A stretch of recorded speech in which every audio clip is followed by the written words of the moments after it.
துடிக்கும் எந்தையில் தந்தேன் ஓரிடம்.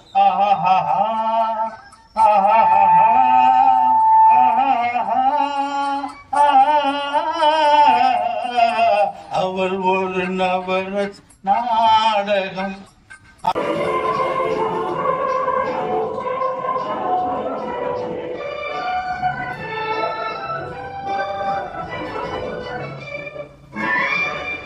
திருந்தாத உள்ளங்கள் இருந்தென்னலாகும், வருந்தாத உருவங்கள் பிறந்தென்னலாகும்.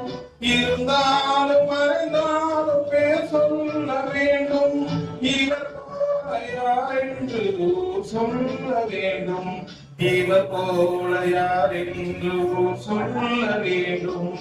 கண் போன போக்கிலே கால் போகலாமா, கால் போன போக்கிலே மனம் போகலாமா.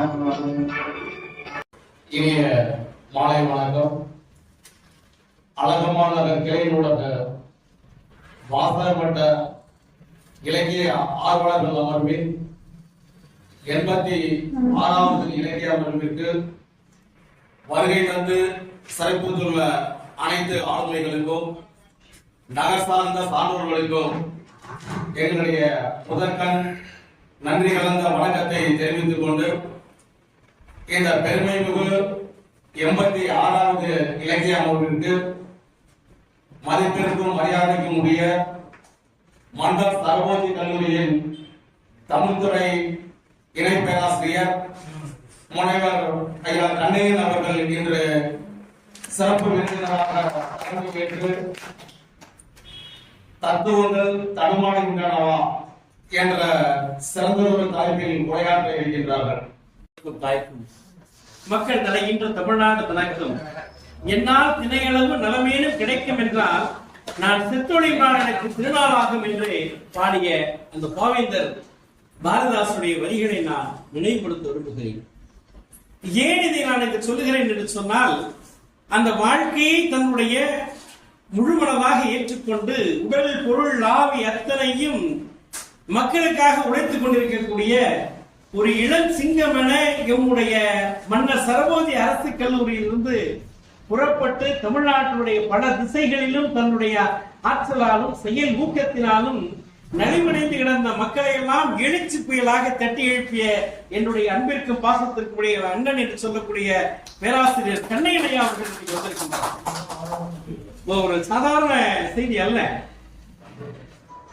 இன்றைய நம்முடைய அழகம்மாள் நகர் வாசகர் வட்டம் 86வது நிகழ்வில் சந்திக்கின்றது.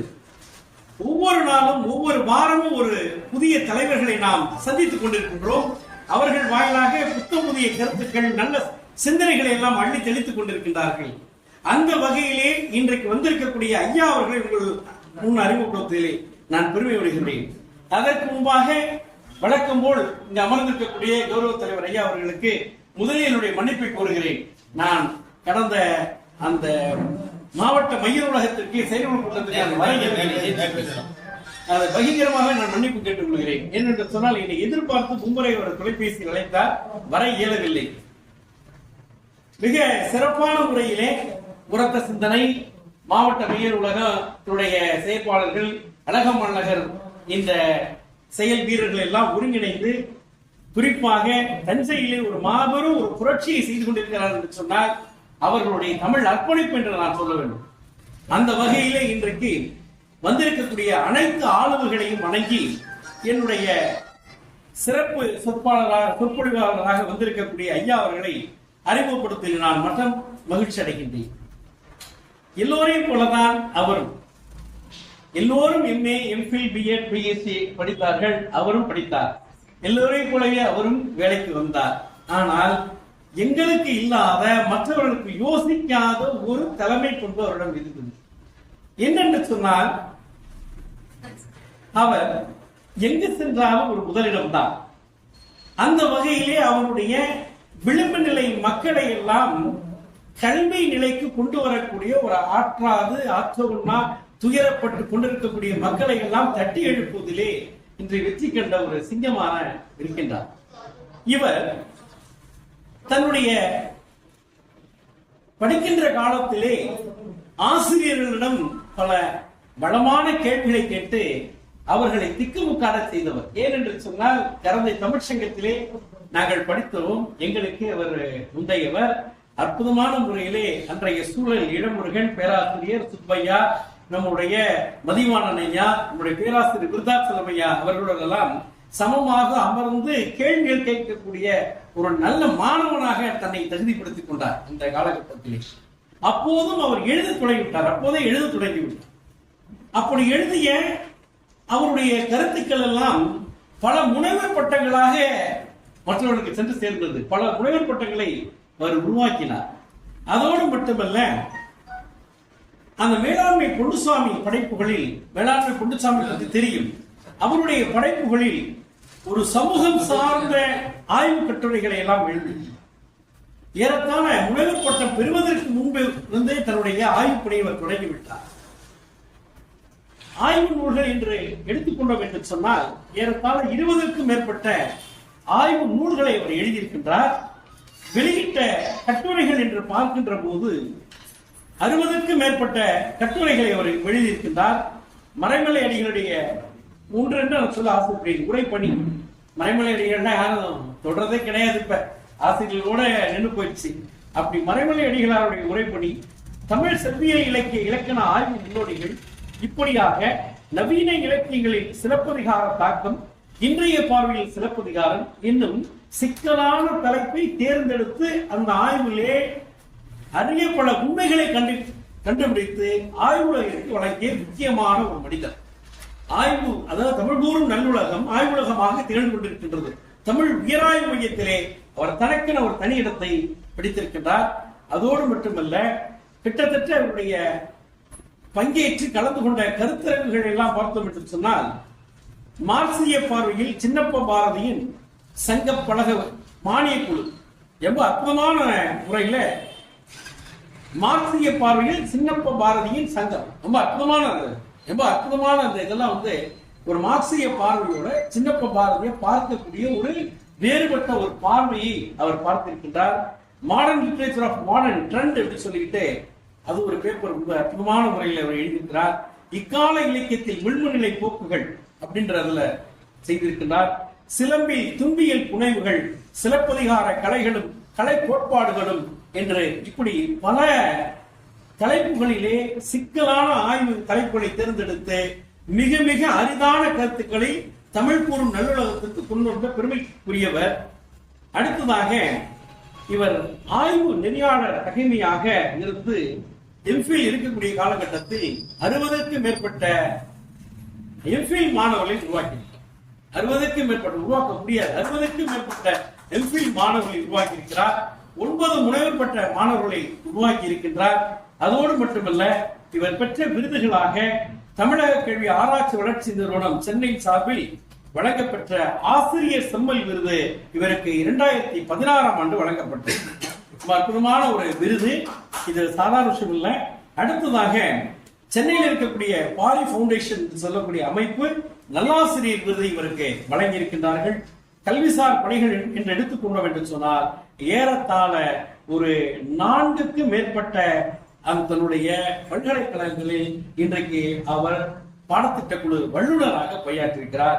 அதோடு மட்டுமல்ல, செனேட் மெம்பர் என்று சொல்லக்கூடிய ஆளவை உறுப்பினராக பாரதிதாசன் பல்கலைக்கழகத்தில் பணியாற்றி வருகிறார். ரொம்ப ரொம்ப முக்கியமான செய்தி இன்றைக்கு. அதுதான் இன்றைக்கு ஒரு பிரச்சனையை பேசுறது அப்படின்னா மாணவர் அமைப்பாக நின்று பேசக்கூடிய ஒரு தகுதியும் திறப்பாடும் வாய்ந்தவர். அப்படிப்பட்ட எங்களுடைய கல்லூரி அரசியலில் அவரோடு கூட்டு சேர்ந்தால்தான் வெற்றி பெற முடியும் என்ற உண்மையை நான் போட்டு உடைக்கின்றேன். அந்த அளவிற்கு மிக அருமையான ஒரு ஆற்றல் வாய்ந்த எந்த துணைவேந்தர் வந்தாலும் எங்கே கண்ணையன் இருக்கிறார்களோ அவரை வர சொல்லுங்க. ஐஏஎஸ் ஆபீசர் வீட்டில் வந்து தங்குவாங்க. அந்த அளவுக்கு மிகப்பெரிய ஒரு அந்த ஆளுமையை தன்னுடைய சார்ந்திருக்கக்கூடிய அந்த பெடரேஷன் மாநில பொதுச் செயலாளராக இருக்கின்றார். அவர் பிரஸ் ரிப்போர்ட் கொடுக்கிறது பாத்தீங்கன்னா அங்கே சென்னையில போய் பிரஸ் மீட்டிங் ஏற்பாடு பண்ணி தான் கொடுப்பாங்க. இன்னும் சொல்ல போனா தமிழ்நாட்டில் ரெஜிஸ்டர்டு சங்கம் என்று சொன்னால், பதிவு செய்யப்பட்ட சங்கம் என்று சொன்னால் அதை சார்ந்திருக்கக்கூடிய அந்த சங்கம் தான் நான் அந்த இடத்துல சொல்லிக்கொள்ள ஆசைப்படுகிறேன். இந்த 2 நாட்களுக்கு முன்பாக இன்னும் சொல்லிக்கொண்டே போகலாம். ஆனால் அவர் கூச்சப்படுவார். சொல்லியும் சொன்னார், அதிகமாக ஒழுங்கு தள்ளி விடாது என்று சொன்னார். ஏனென்று சொன்னால் இருக்கக்கூடிய என்னுடைய நண்பர் வழக்கறிஞர் நம்முடைய பூதி ஐயா வந்திருக்கிறார்கள். அவருக்கும் தெரியும், நாங்கள் எல்லாம் கரந்தை தமிழ்ச்சங்கத்திலேயே உருவாக்கப்பட்டவர்கள். 2 தினங்களுக்கு முன்பு எங்கள் கல்லூரியிலே ஒரு ஆளுகிற பலகையை நீங்கள் பார்த்திருக்கலாம். ஒரு பிளக்ஸ் பேனரை அதுல போட்டிருப்பாங்க, இந்த ஜாக்டோஜியோ போராட்டத்துல தமிழ்நாட்டுல கலந்து கொண்டு என்ன அரெஸ்ட் பண்ணி கொண்டு போகணும்னு முதல்ல வண்டியில ஏறினவர் நம்முடைய ஐயா. எல்லாரும் ஓடிட்டாங்க, எல்லா தலைவரும் ஓடிட்டாங்க. அவர் பட்ட துன்பங்கள் சாதாரண சொல்லி மாளாது. உடனே அவர் அதை சஸ்பெண்ட் பண்ணாங்க. உடனே அவருக்கு வந்து நெஞ்சு வலி இருந்தது, ரொம்ப இதாச்சு. மெடிக்கல் காலேஜ்ல வச்சிருந்தோம். அப்பயும் வந்து உட்கார்ந்து தொலைபேசியில ஒரு 4 செல்பேசி வச்சுட்டு அங்கங்க ஆணைகள் பறக்கின்றது. எஸ்பி வந்து சொல்றாரு, ஐயா நீங்க ஒன்றும் பண்ண வேண்டாம், நாங்க ஒன்றும் சொல்ல, நீங்க ஸ்பெஷல் இதுக்கே நாங்க பண்றோம். இல்ல எனக்கு இங்கே இருக்கிறேன் அப்படின்னு சொன்னாரு. குந்தவைக்கு யாரும் அப்படி செய்ய மாட்டாங்க. முதலாக பக்கத்துல இருக்கிற குந்தவை காலேஜ் போறீங்களான்னு அவர்கிட்ட அனுமதி பெற்று டிசி வந்து பணியிட மாற்றம் சொன்னாங்க. அங்க போய் ஒரு 6 மாசத்துல மறுபடியும் இங்க வந்துட்டார். இதுதான் இன்றைக்கு அவர் செய்த ஒரு மாபெரும் பணி. இன்றைக்கு அதன் காரணமாக இன்றைக்கு அரசு ஆசிரியர்களுக்கெல்லாம் தள்ளி போய் கொண்டிருந்த அந்த பதவி உயர்வு இவருடைய அழுத்தம் காரணமாக தமிழ்நாடு முழுவதும் கிடைத்தது என்று சொன்னால் வாழ்நாள் முழுவதும் நாங்கள் நன்றி கடன். யூஜிசி சார்பில் எங்களுக்கு இந்த 7 வருஷம் 9 வருஷம் ஒரு கணக்கு இருக்கு, 5 வருஷம் அதை உடனடியாக பெற்று தந்த ஒரு போராளி என்று நான் இவரை அறிவுப்படுத்துவதிலே எந்த வகையிலும் நான் வெட்கப்படுவதில்லை, பெருமையாக நான் பார்க்கிறேன். அந்த வகையிலே இன்றைக்கும் நம்முடைய கல்லூரியிலே, எங்கள் கல்லூரியிலே எந்த ஒரு பிரச்சனையாக இருந்தாலும் சரி, எந்த ஒரு விழாவாக இருந்தாலும் சரி, தனியாக கூப்பிட்டு ஆர்ஜேடி ஐயா சொன்னார், ஜெயக்குமார் ஐயா சொன்னாங்க, வந்த உடனே கேட்கிற எல்லா ஆர்ஜேடியும், அதாவது மண்டல கல்வி இணை இயக்குனர் அவர்கள் எல்லாம் எங்கே கண்ணையன் விட்டார், அவரை பார்க்க சொல்லுங்கள், வர சொல்லுங்கள் என்று சொன்னார். இல்லை என்று சொன்னால் நானே வரேன் என்று சொன்னார். இன்றைக்கு 2 தினங்களுக்கு முன்பு எங்கள் கல்லூரிக்கு வந்த அவரும் கூட ஐயா அவர்களை பார்த்து சரியாக பேசினார். ஏன் என்று சொன்னால் இன்றைக்கு அது மட்டுமல்ல, இன்றைக்கு நம்மளுடைய மாவட்ட கலெக்டர் பங்கஜம் அவர்களோடு கூட நெருங்கிய தொடர்பு வைத்திருக்கிறார். எல்லாம் எதற்காக என்று சொன்னார், மாணவர் நலனுக்காகத்தான். தனிப்பட்ட முறையிலே அவர் இந்த நலனையும் எடுத்துக் கொள்ளவில்லை. அப்படிப்பட்ட இவர் இன்றைக்கு தத்துவங்கள் தடுமாறுகின்றனவா என்ற ஒரு தலைப்பிலே பேசுவதற்கு எனக்கு வியப்பை தருகிறது. 32 தத்துவங்கள் கேட்டிருக்கிறோம், 56 தத்துவங்கள் கேட்டிருக்கிறோம், சிவ ஆகமங்கள் கேட்டிருக்கிறோம், தத்துவங்கள் கேட்டிருக்கிறோம், பல தத்துவங்கள். எந்த தத்துவத்தை உழுப்பதற்காக இவர் அமர்ந்திருக்கிறார் என்று எனக்கு தெரியவில்லை. ஏனென்று சொன்னால் நான் பார்த்தப்ப எனக்கு கொஞ்சம் வித்தியாசமா இருந்துச்சு. இந்த தலைப்பு வந்து தத்துவங்கள் தடுமாறுகின்றனவா, தடுமாறுகிறதா, ரொம்ப அற்புதமான ஒரு தலைப்பு. இன்னும் எனக்கு ஒரு ஆவல் தான். ஆகையினாலே இத்தோடு நான் நிறுத்திக் கொண்டு ஐயா அவர்களை ஐயா பாக்குறாரு, இப்பயாவது முடிச்சையா மாதிரி பாக்குறாரு. மிக்க மகிழ்ச்சி, நன்றி. கனகம்மாள் கிளை நூலக வாசகர் வட்ட பொறுப்பாளர்கள் அனைவருக்கும் முதற்கண் வணக்கத்தை தெரிவிக்கின்றேன். இந்த கூட்டத்தினுடைய தலைமை பொறுப்பை ஏற்றிருக்கின்ற ஐயா அவர்களுக்கு வணக்கம். எல்லாவற்றுக்கும் மேலாக என்னுடைய புதிய சித்தாந்தங்கள் எதையும் எளிதாக அணுகக்கூடிய அறிவை எனக்கு வழங்கிய என்னுடைய ஆசானுக்கு முன்னால் முதலில் பேசுகிறேன். அதுவும் பள்ளி ஆசிரியர், தமிழ் படித்து கொடுத்த என்னுடைய ஆசான், மதிப்பிற்கும் மரியாதைக்கும் உரிய ஐயா அவர்கள். இந்த நிகழ்வில் அவரை எனக்கு இப்ப தடுமாற்றம் இயல்பா வந்து எப்பொழுதுமே அந்த மாதிரி ஒரு வாய்ப்பு கிடைக்காது, மாணவர்களுக்கு கிடைக்காது. இன்னும் சொல்ல போனா கல்லூரி ஆசிரியர்கள் எல்லாம் நான் நல்லா நெருக்கமா இருந்திருக்கேன். இவங்கள்ட்ட ஒரு புள்ள மாதிரியான ஒரு இருக்கும், ஆனா கொஞ்சம் டிஸ்டன்ஸ் இருக்கும். பிடிஐ அண்ணாவோட ஒரு இதா இருக்கும். அவருடைய ஓவியத்துல நாங்க அப்பயே அமைதியா, இன்னைக்கு ஒரு கவிதை கூட அழகமான நகர் கிளை நூலகத்துல அது அந்த கவிதை வந்து கவிதையே வந்து வினா தொடுப்பதாகவே இருந்த ஒரு நிலையை பார்த்துருக்கீங்க. எல்லாரும் வாழ்க்கை இருந்தீங்க, சில பேர் கொஞ்சம் உள்ள போயிருந்தீங்க. அதை புரிஞ்சுக்கிறதுக்கு நமக்கு இன்னும் வேணும் போல. ஏன்னா அந்த அளவுக்கு எழுத்தாற்றல் மிக்கவர், சிறப்பாக ஓவியத்தை வரையக்கூடியவர்,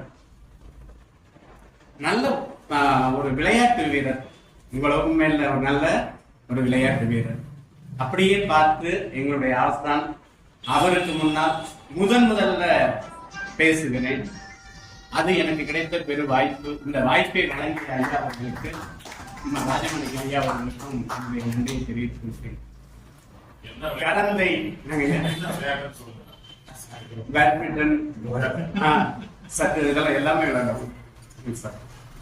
வாலிபாலும் விளையாடுவோம். அவருடைய மைத்துனர் கரந்தை ஜெயக்குமார் அவர்கள், பட்டிமன்ற பேச்சாளர்கள், முன்னால் எங்களெல்லாம் ரொம்ப இந்த பிரஸோட ரொம்ப தொடர்பு ஏற்படுத்தி கொடுக்கிற அண்ணன் ஜெயக்குமார் அவர்கள், இவங்க எல்லாம் பாரத் காலத்துல இருக்கிற போது எங்களுக்கு இவங்க அறிமுகமானவர்கள். அந்த வகையில அனைவருமே தெரிந்த முகம், அறிந்த முகம், ஆனால் தொடர்பு இல்லாத முகங்கள். ஒரு இருவரை தவிர தொடர்பு இல்லாத முகங்கள்.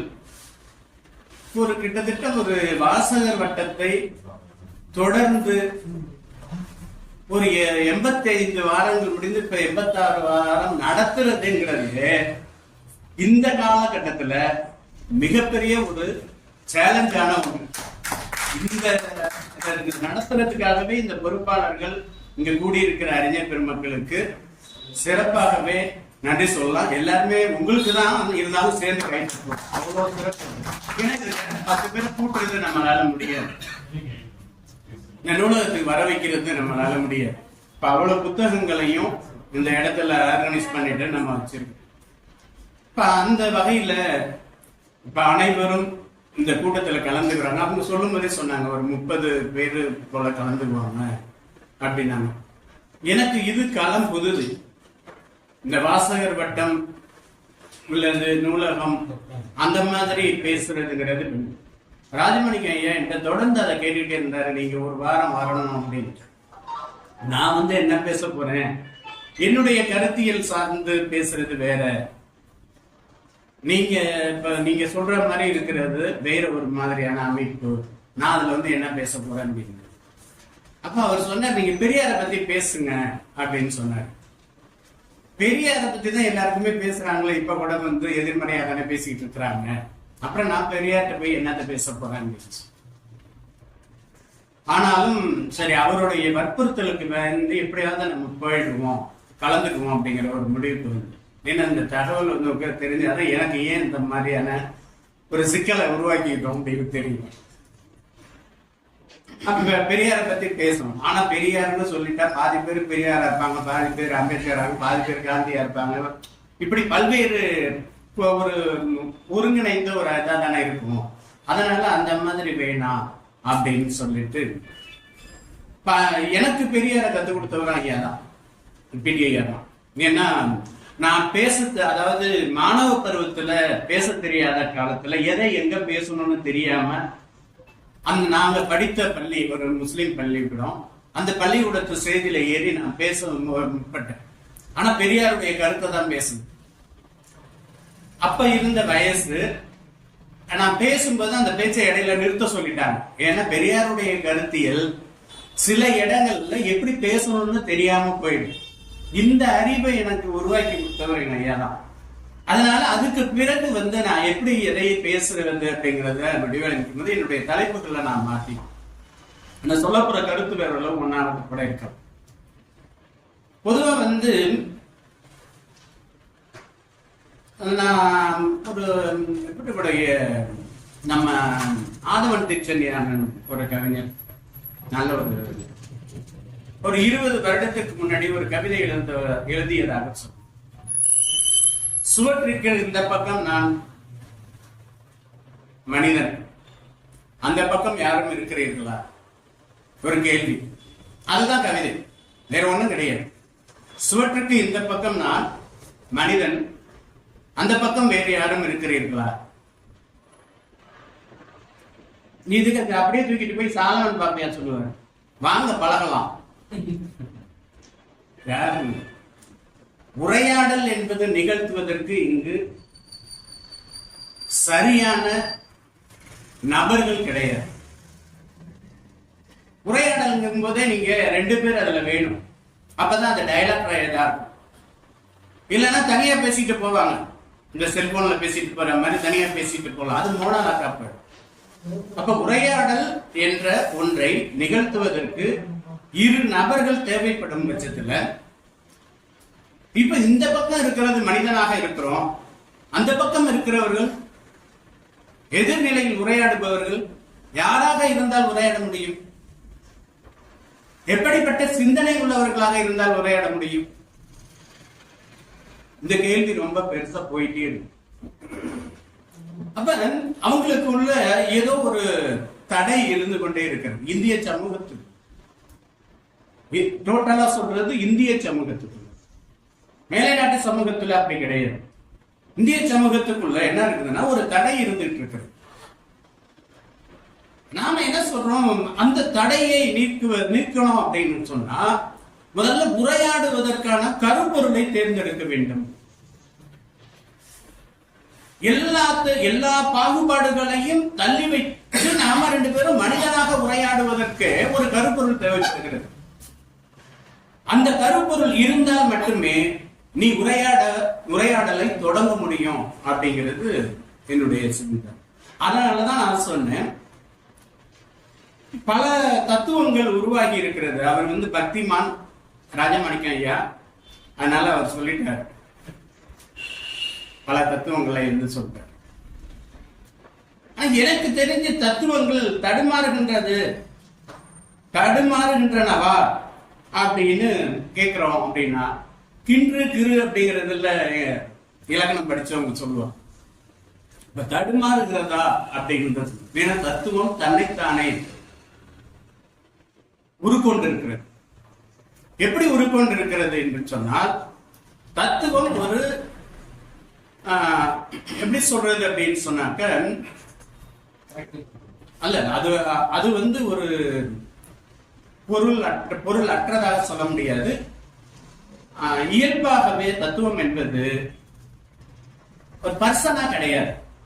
நீங்க அதை முதல்ல இது பண்ணி, ஆனா அதை இயக்கிறவர்கள் தான் பர்சனா இருப்பாங்க.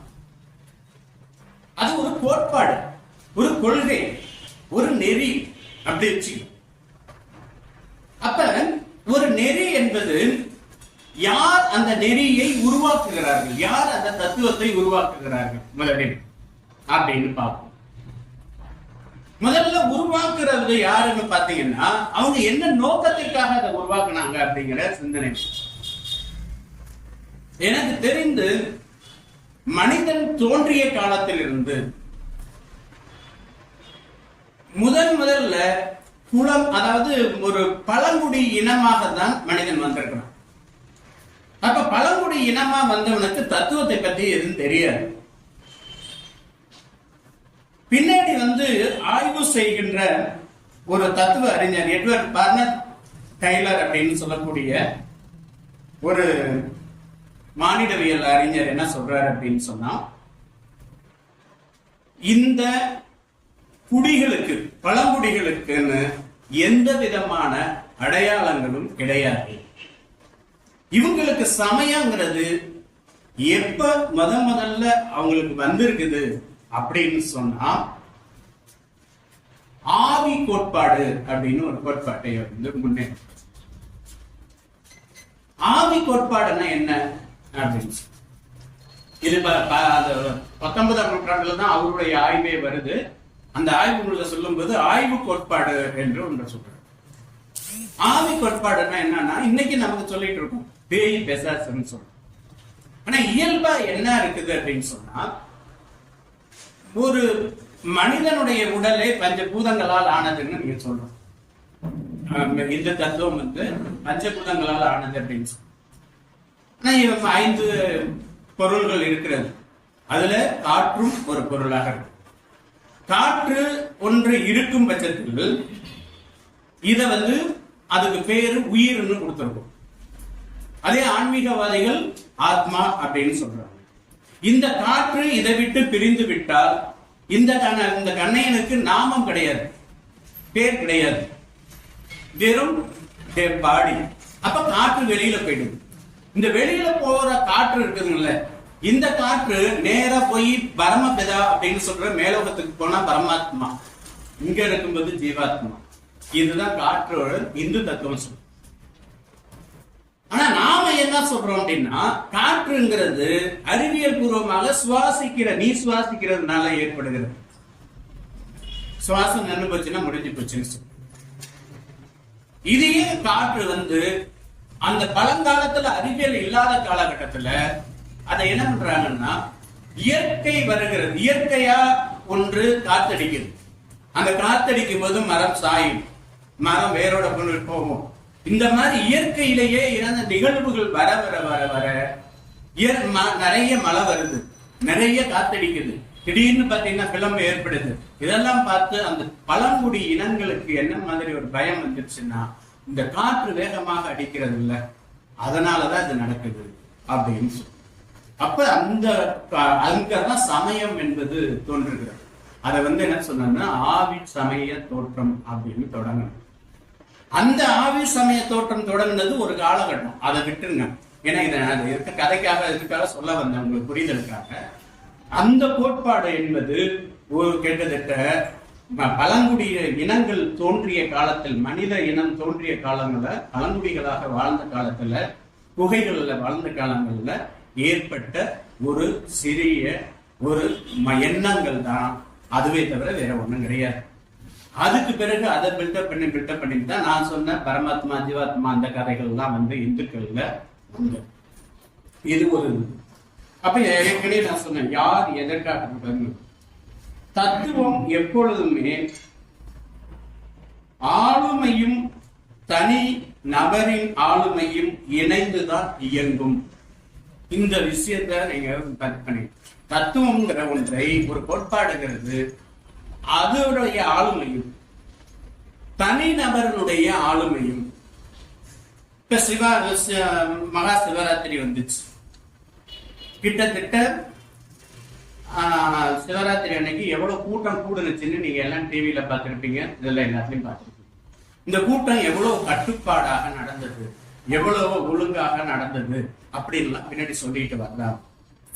அப்படி சொல்லிட்டு வரும்போது அவ்வளோ பெரிய கூட்டத்தை கூட்டுவதற்கு அங்க இருக்கிற ஓம் நமச்சிவாயாங்கிற ஒரு தத்துவமா உங்களுக்கு பயன்பட்டுச்சு. அதுக்கு பின்னாடி யார் இருக்கா?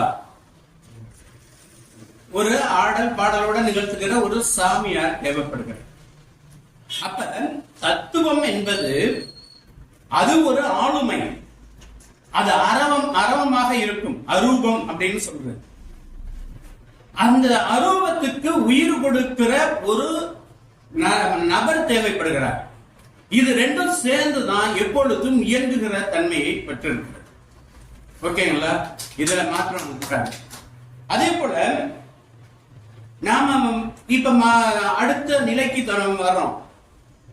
தத்துவம் என்பது அடிக்கட்டுமானம், ஃபண்டமெண்டல் அப்படின்னு சொல்றோம்.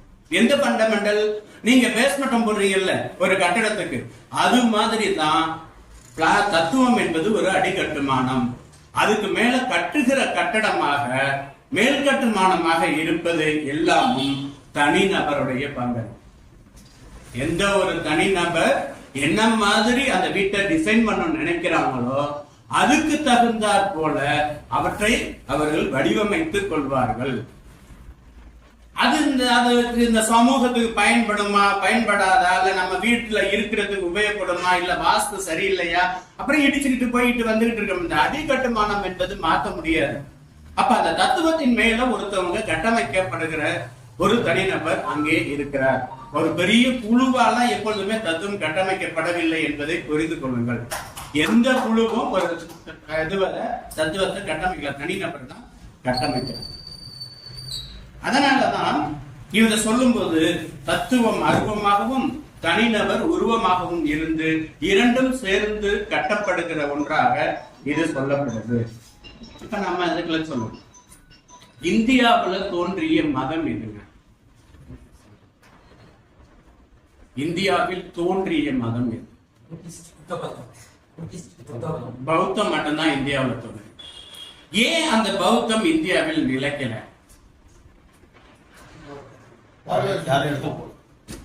இது எனக்கு எல்லாத்தையும் இருக்கிறது தான். இந்தியாவில் தோன்றிய மதம்னு சொன்னோம்னா பௌத்தம்னு சொல்றோம், புத்த மதம்னு சொல்றோம். ஏன் அந்த மதம் இந்த இந்தியாவில் இல்ல, அருகி போயிடுச்சு? ஃபாலோயர்ஸ் இல்ல. ஏன் ஃபாலோயர்ஸ் இல்ல? வழிபாடுகள்லாம் அதிகம் கிடையாது, வழிபாடே கிடையாது. எடுத்து சொல்ல ஆள் இல்லை, எடுத்து சொல்றதுக்கு ஆள் இல்லை.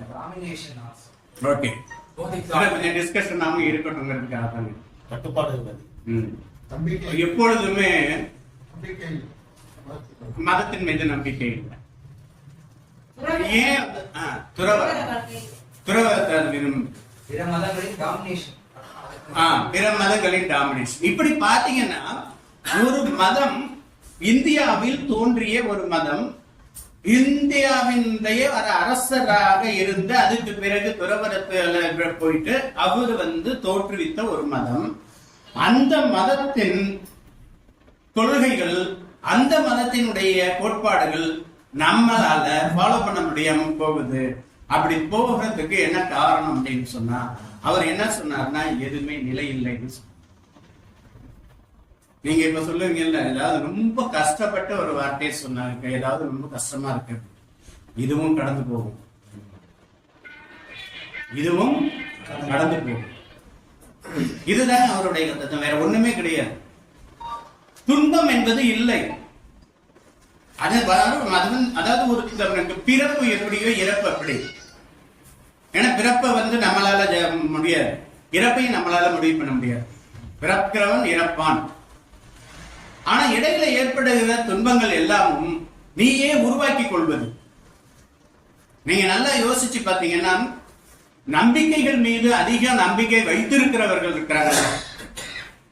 ஜோசியம் பார்க்கறது வழக்கம் இருக்கும். எப்ப போய் ஜோசியம் பார்த்த, 1 கோடி ரூபாய் பணத்தை உன் கையில கொடுத்துட்டு நீ சந்தோஷமா வாழ அப்படின்னு சொல்லிட்டு போனா யாராவது ஜோசியம் பார்த்துருக்காங்களா? பணம் கையில இருக்கிறப்ப என்ன பண்றதுன்னு போய் ஆலோசனை ஜோசியர்கிட்ட கேட்டிருக்காங்களா?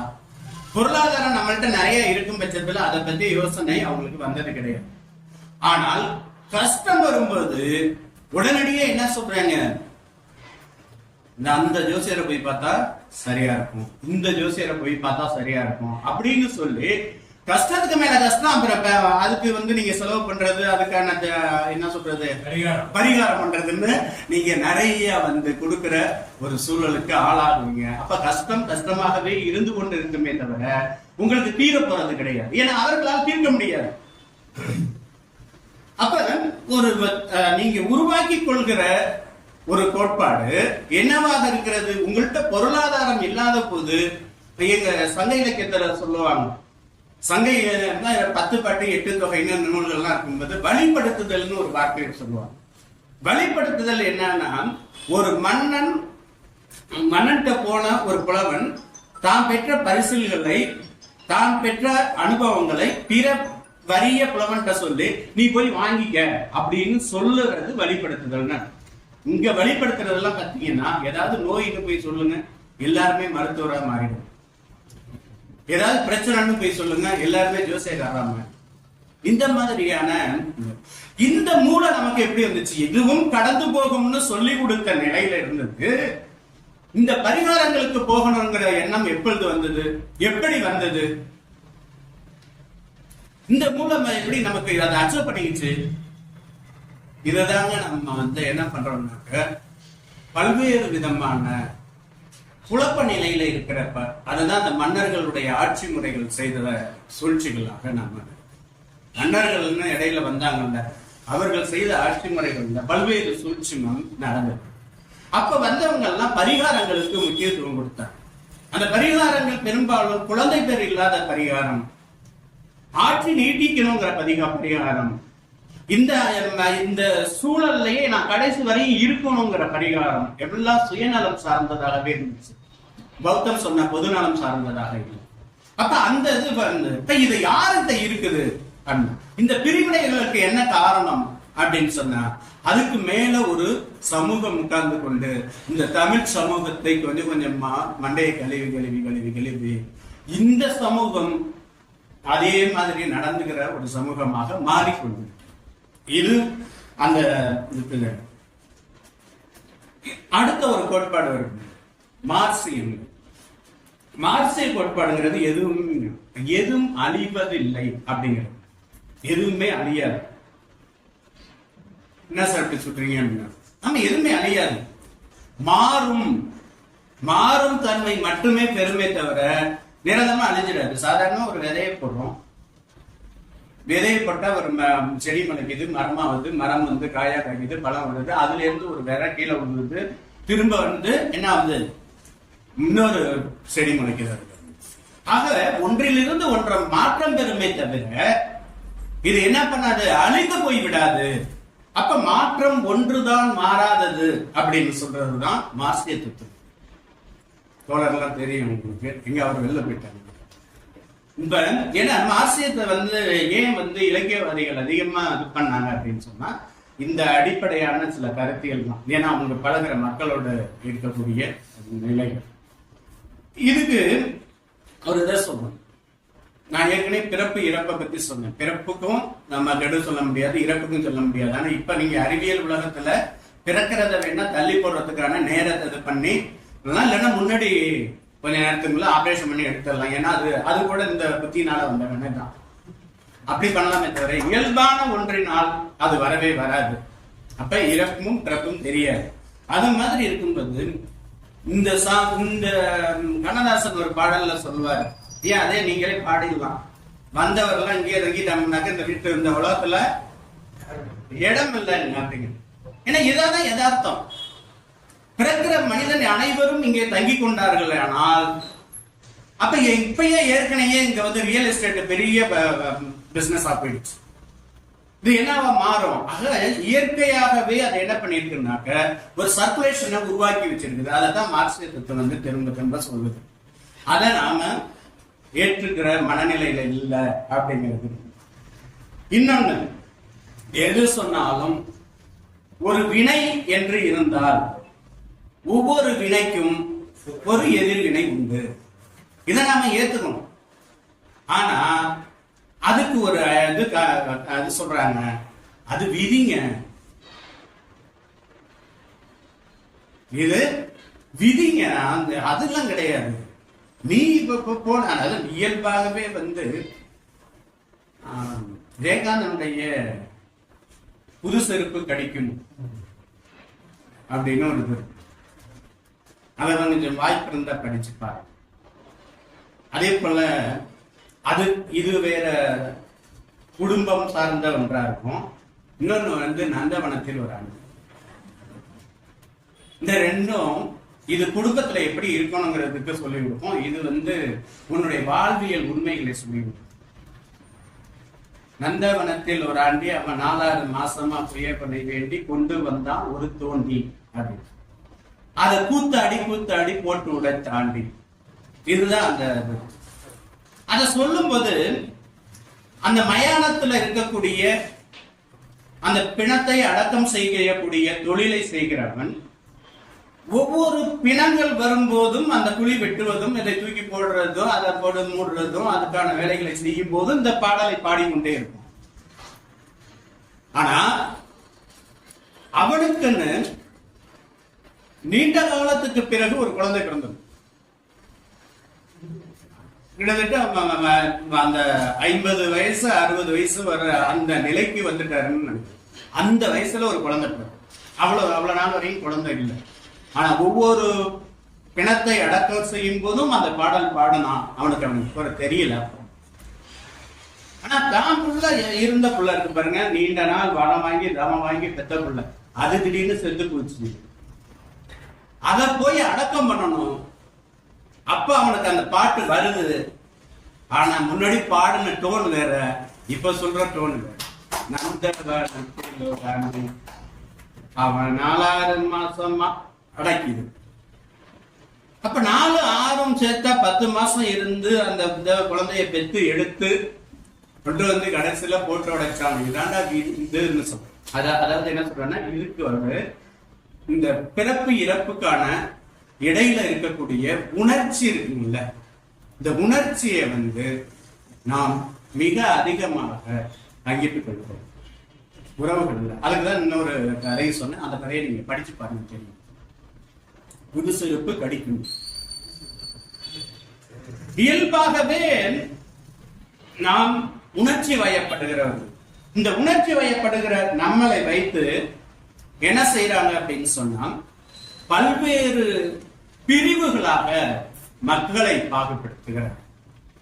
அப்படி பிரிவுகளாக பாகுபடுத்தின அந்த மக்கள் ஒவ்வொருத்தரும் ஒருவருக்கு ஒருவர் அந்நியப்பட்டு போகிறார்களே தவிர யாருமே உடன்பட்ட அந்த இன்க்ளூசிவ் பாலிசியா யாரும் அல்ல, எக்ஸ்க்ளூசிவ் பாலிசில தான் போறாங்க அப்படின்னு சொல்றாங்க.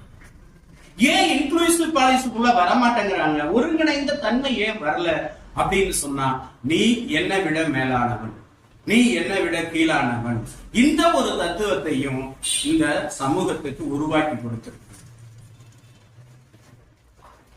அப்பதான் சொல்லுவாங்க, ஏண்டா நீ இந்த மாதிரி இருக்க, உனக்கு மட்டும் நீ மட்டும் கோடி வந்து அரசியலை தவிர்த்துட்டு அந்த விஷயத்த பார்த்தோம்னா, மகளிர் உரிமை தொகை 5000 ரூபாய் கொடுத்தாங்கன்னு சொன்னாங்க. 5000 ரூபாய் எல்லா மக்களுக்கும் போய் சேர்ந்துருச்சு.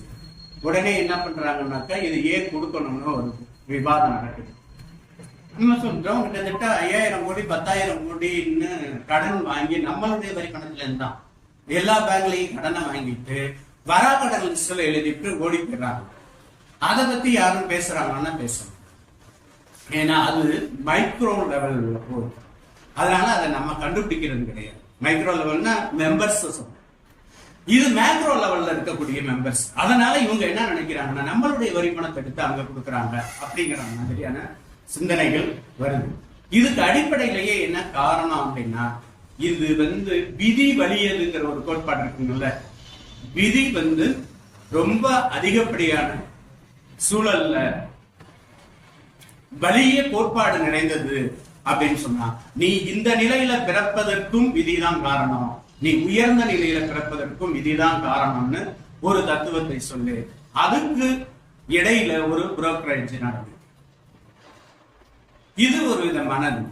இப்ப இந்த மாதிரியான இந்த மார்க்சிய தத்துவமாக இருக்கட்டும், இறையியல் தத்துவமாக இருக்கட்டும், இல்ல இரண்டாவது பௌத்த பௌத்த தத்துவமாக இருக்கட்டும், இல்ல இந்துக்களுடைய விதியியல் கோட்பாடாக இருக்கட்டும், இல்ல ஆரம்பத்துல நான் சொன்னேன் பாருங்க ஆவி கோட்பாடுன்னு, இதுதாங்க சமயத்தினுடைய தோற்றுவாயா இருந்துச்சு. அப்ப என்ன சொல்லி வச்சாங்க, பயம்ங்கிற ஒன்றை உருவாக்கி வச்சாங்க. மனிதனுக்கு அடிப்படையில பயத்தை உருவாக்கும். அந்த பயத்தின் எச்சம் தான் இந்து மதம் கட்டமைக்கப்பட்டதனுடைய சுதந்திரம். இப்ப நான் பெரியார பேசலங்க, இந்து மதத்தை பேசல. இந்து மதத்தினுடைய அடிவுற்றி அப்படியே பார்த்துக்கிட்டே வந்தீங்கன்னா, ஆரம்பத்துல மனிதன் தோன்றிய காலத்துல மனிதன் என்ன மாதிரியான வாழ்க்கை முறை வாழ்ந்து கொண்டிருந்தானோ, அப்ப இனக்குழு சமூகம், அவர் யாரு யாரோடனாலும் வாழலாம், எப்படி வேணாலும் வாழலாம் அப்படிங்கிற நிலை இருந்தது போக, அவங்களுக்குள்ள என்ன ஆச்சுன்னா, இயற்கையினால் ஏற்படுகிற ஒரு பயம், அந்த பயத்தை அறுவடை செய்வதற்கு தயாராயிட்டாங்க. அந்த பயத்தின் அடிப்படையில கட்டமைக்கப்பட்ட ஒரு மதம் தான் நம்மளை எல்லாரையும் பாகுபடுத்திடுச்சு அப்படின்னு. இது ஒரு கோட்பாடு.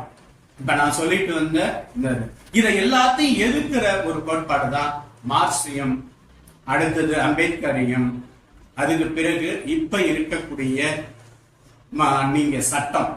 ஏன்னா சட்டத்தையும் நீங்க கோட்பாடாதான் பார்க்கணும். ஏன்னா இவங்களை எல்லாத்தையும் எதிர்க்கிறது நோக்கம் கிடையாது. ஒரு மனிதனுக்கு மனிதன் சமம் இல்லை, மனிதனுக்கு மனிதன் ஏற்ற தாழ்வோட இருக்கணும். மனிதன் வந்து நான் முதல்ல சொன்ன அந்த கருத்தியல், அந்த பக்கம் மனிதன், அந்த பக்கம் யாரும் இருக்கீங்களா அப்படின்னு கேட்டு 20 ஆண்டுகளுக்கு பிறகும் பதில் கிடைக்கல அப்படின்னு சொன்னா, அந்த உரையாடல் நிகழ்த்துவதற்கே தயாராக இல்லாத இந்த சூழல் இல்ல. இதுக்கெல்லாம் அடிப்படையை நமக்கு வித்திட்டது இந்த இந்து மத கோட்பாடுகள். இறுதியாக நாம் கன்க்ளூஷனுக்கு வந்துடுறேன், என்ன நாம செய்யணும் அப்படிங்கிறதுக்கு. நாம் விரும்புற தத்துவமாக எது இருந்தா நல்லா இருக்கும் அப்படின்னா, முதல்ல ஜட்ஜி பண்ணக்கூடிய திறன் வேணும். நீதி வழங்குற நீதி பரிபாலனம்னு சொல்லக்கூடிய ஒரு அமைப்பை நாம உருவாக்கி வச்சிருக்கோம். ஆனா அது நீதியை செம்மையாக கொடுக்கணும். எதற்கு? சமூகம் சார்ந்த நீதியாக இருந்தாலும், பொருளாதாரம் சார்ந்த நீதியாக இருந்தாலும், அரசியல் சார்ந்த நீதியாக இருந்தாலும், அந்த நீதி எல்லாருக்கும் ஏற்புடையதாக இருக்க வேண்டும். இந்த மாதிரி ஒரு கோட்பாடு வேணும்.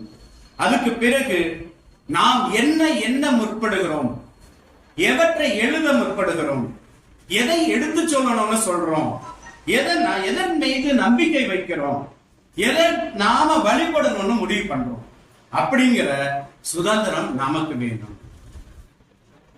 அதுக்கு அடுத்தது தரத்திலும் தகுதியிலும் வாய்ப்பிலும் சமத்துவம் வேணும். ஒரு தரத்தை பிரித்தாலும், அதே தகுதின்னு சொன்னாலும் வாய்ப்புன்னு சொன்னாலும் அது சமத்துவமாக இருக்க வேண்டும். அப்புறம் தனி மனித கௌரவம், தேசிய ஒற்றுமை, ஒருமைப்பாட்டையும் உறுதி அளிக்கத்தக்க ஒரு சகோதரத்துவம் நமக்குள் மலர வேண்டும். இந்த முயற்சியை தருகின்ற ஒரு அரசமைப்பு சட்டம் உருவாக்கி கொடுத்திருக்கிறது. ஆனால் அது நடைமுறைப்படுத்துகிற காலம்தான் நமக்கு இந்த தத்துவங்கள் எந்த இழுப்புக்கு போகாம ஒரு ஒழுங்கு நிலைக்கு வரும் என்பதை கூறி வாய்ப்புக்கு நன்றி கூறி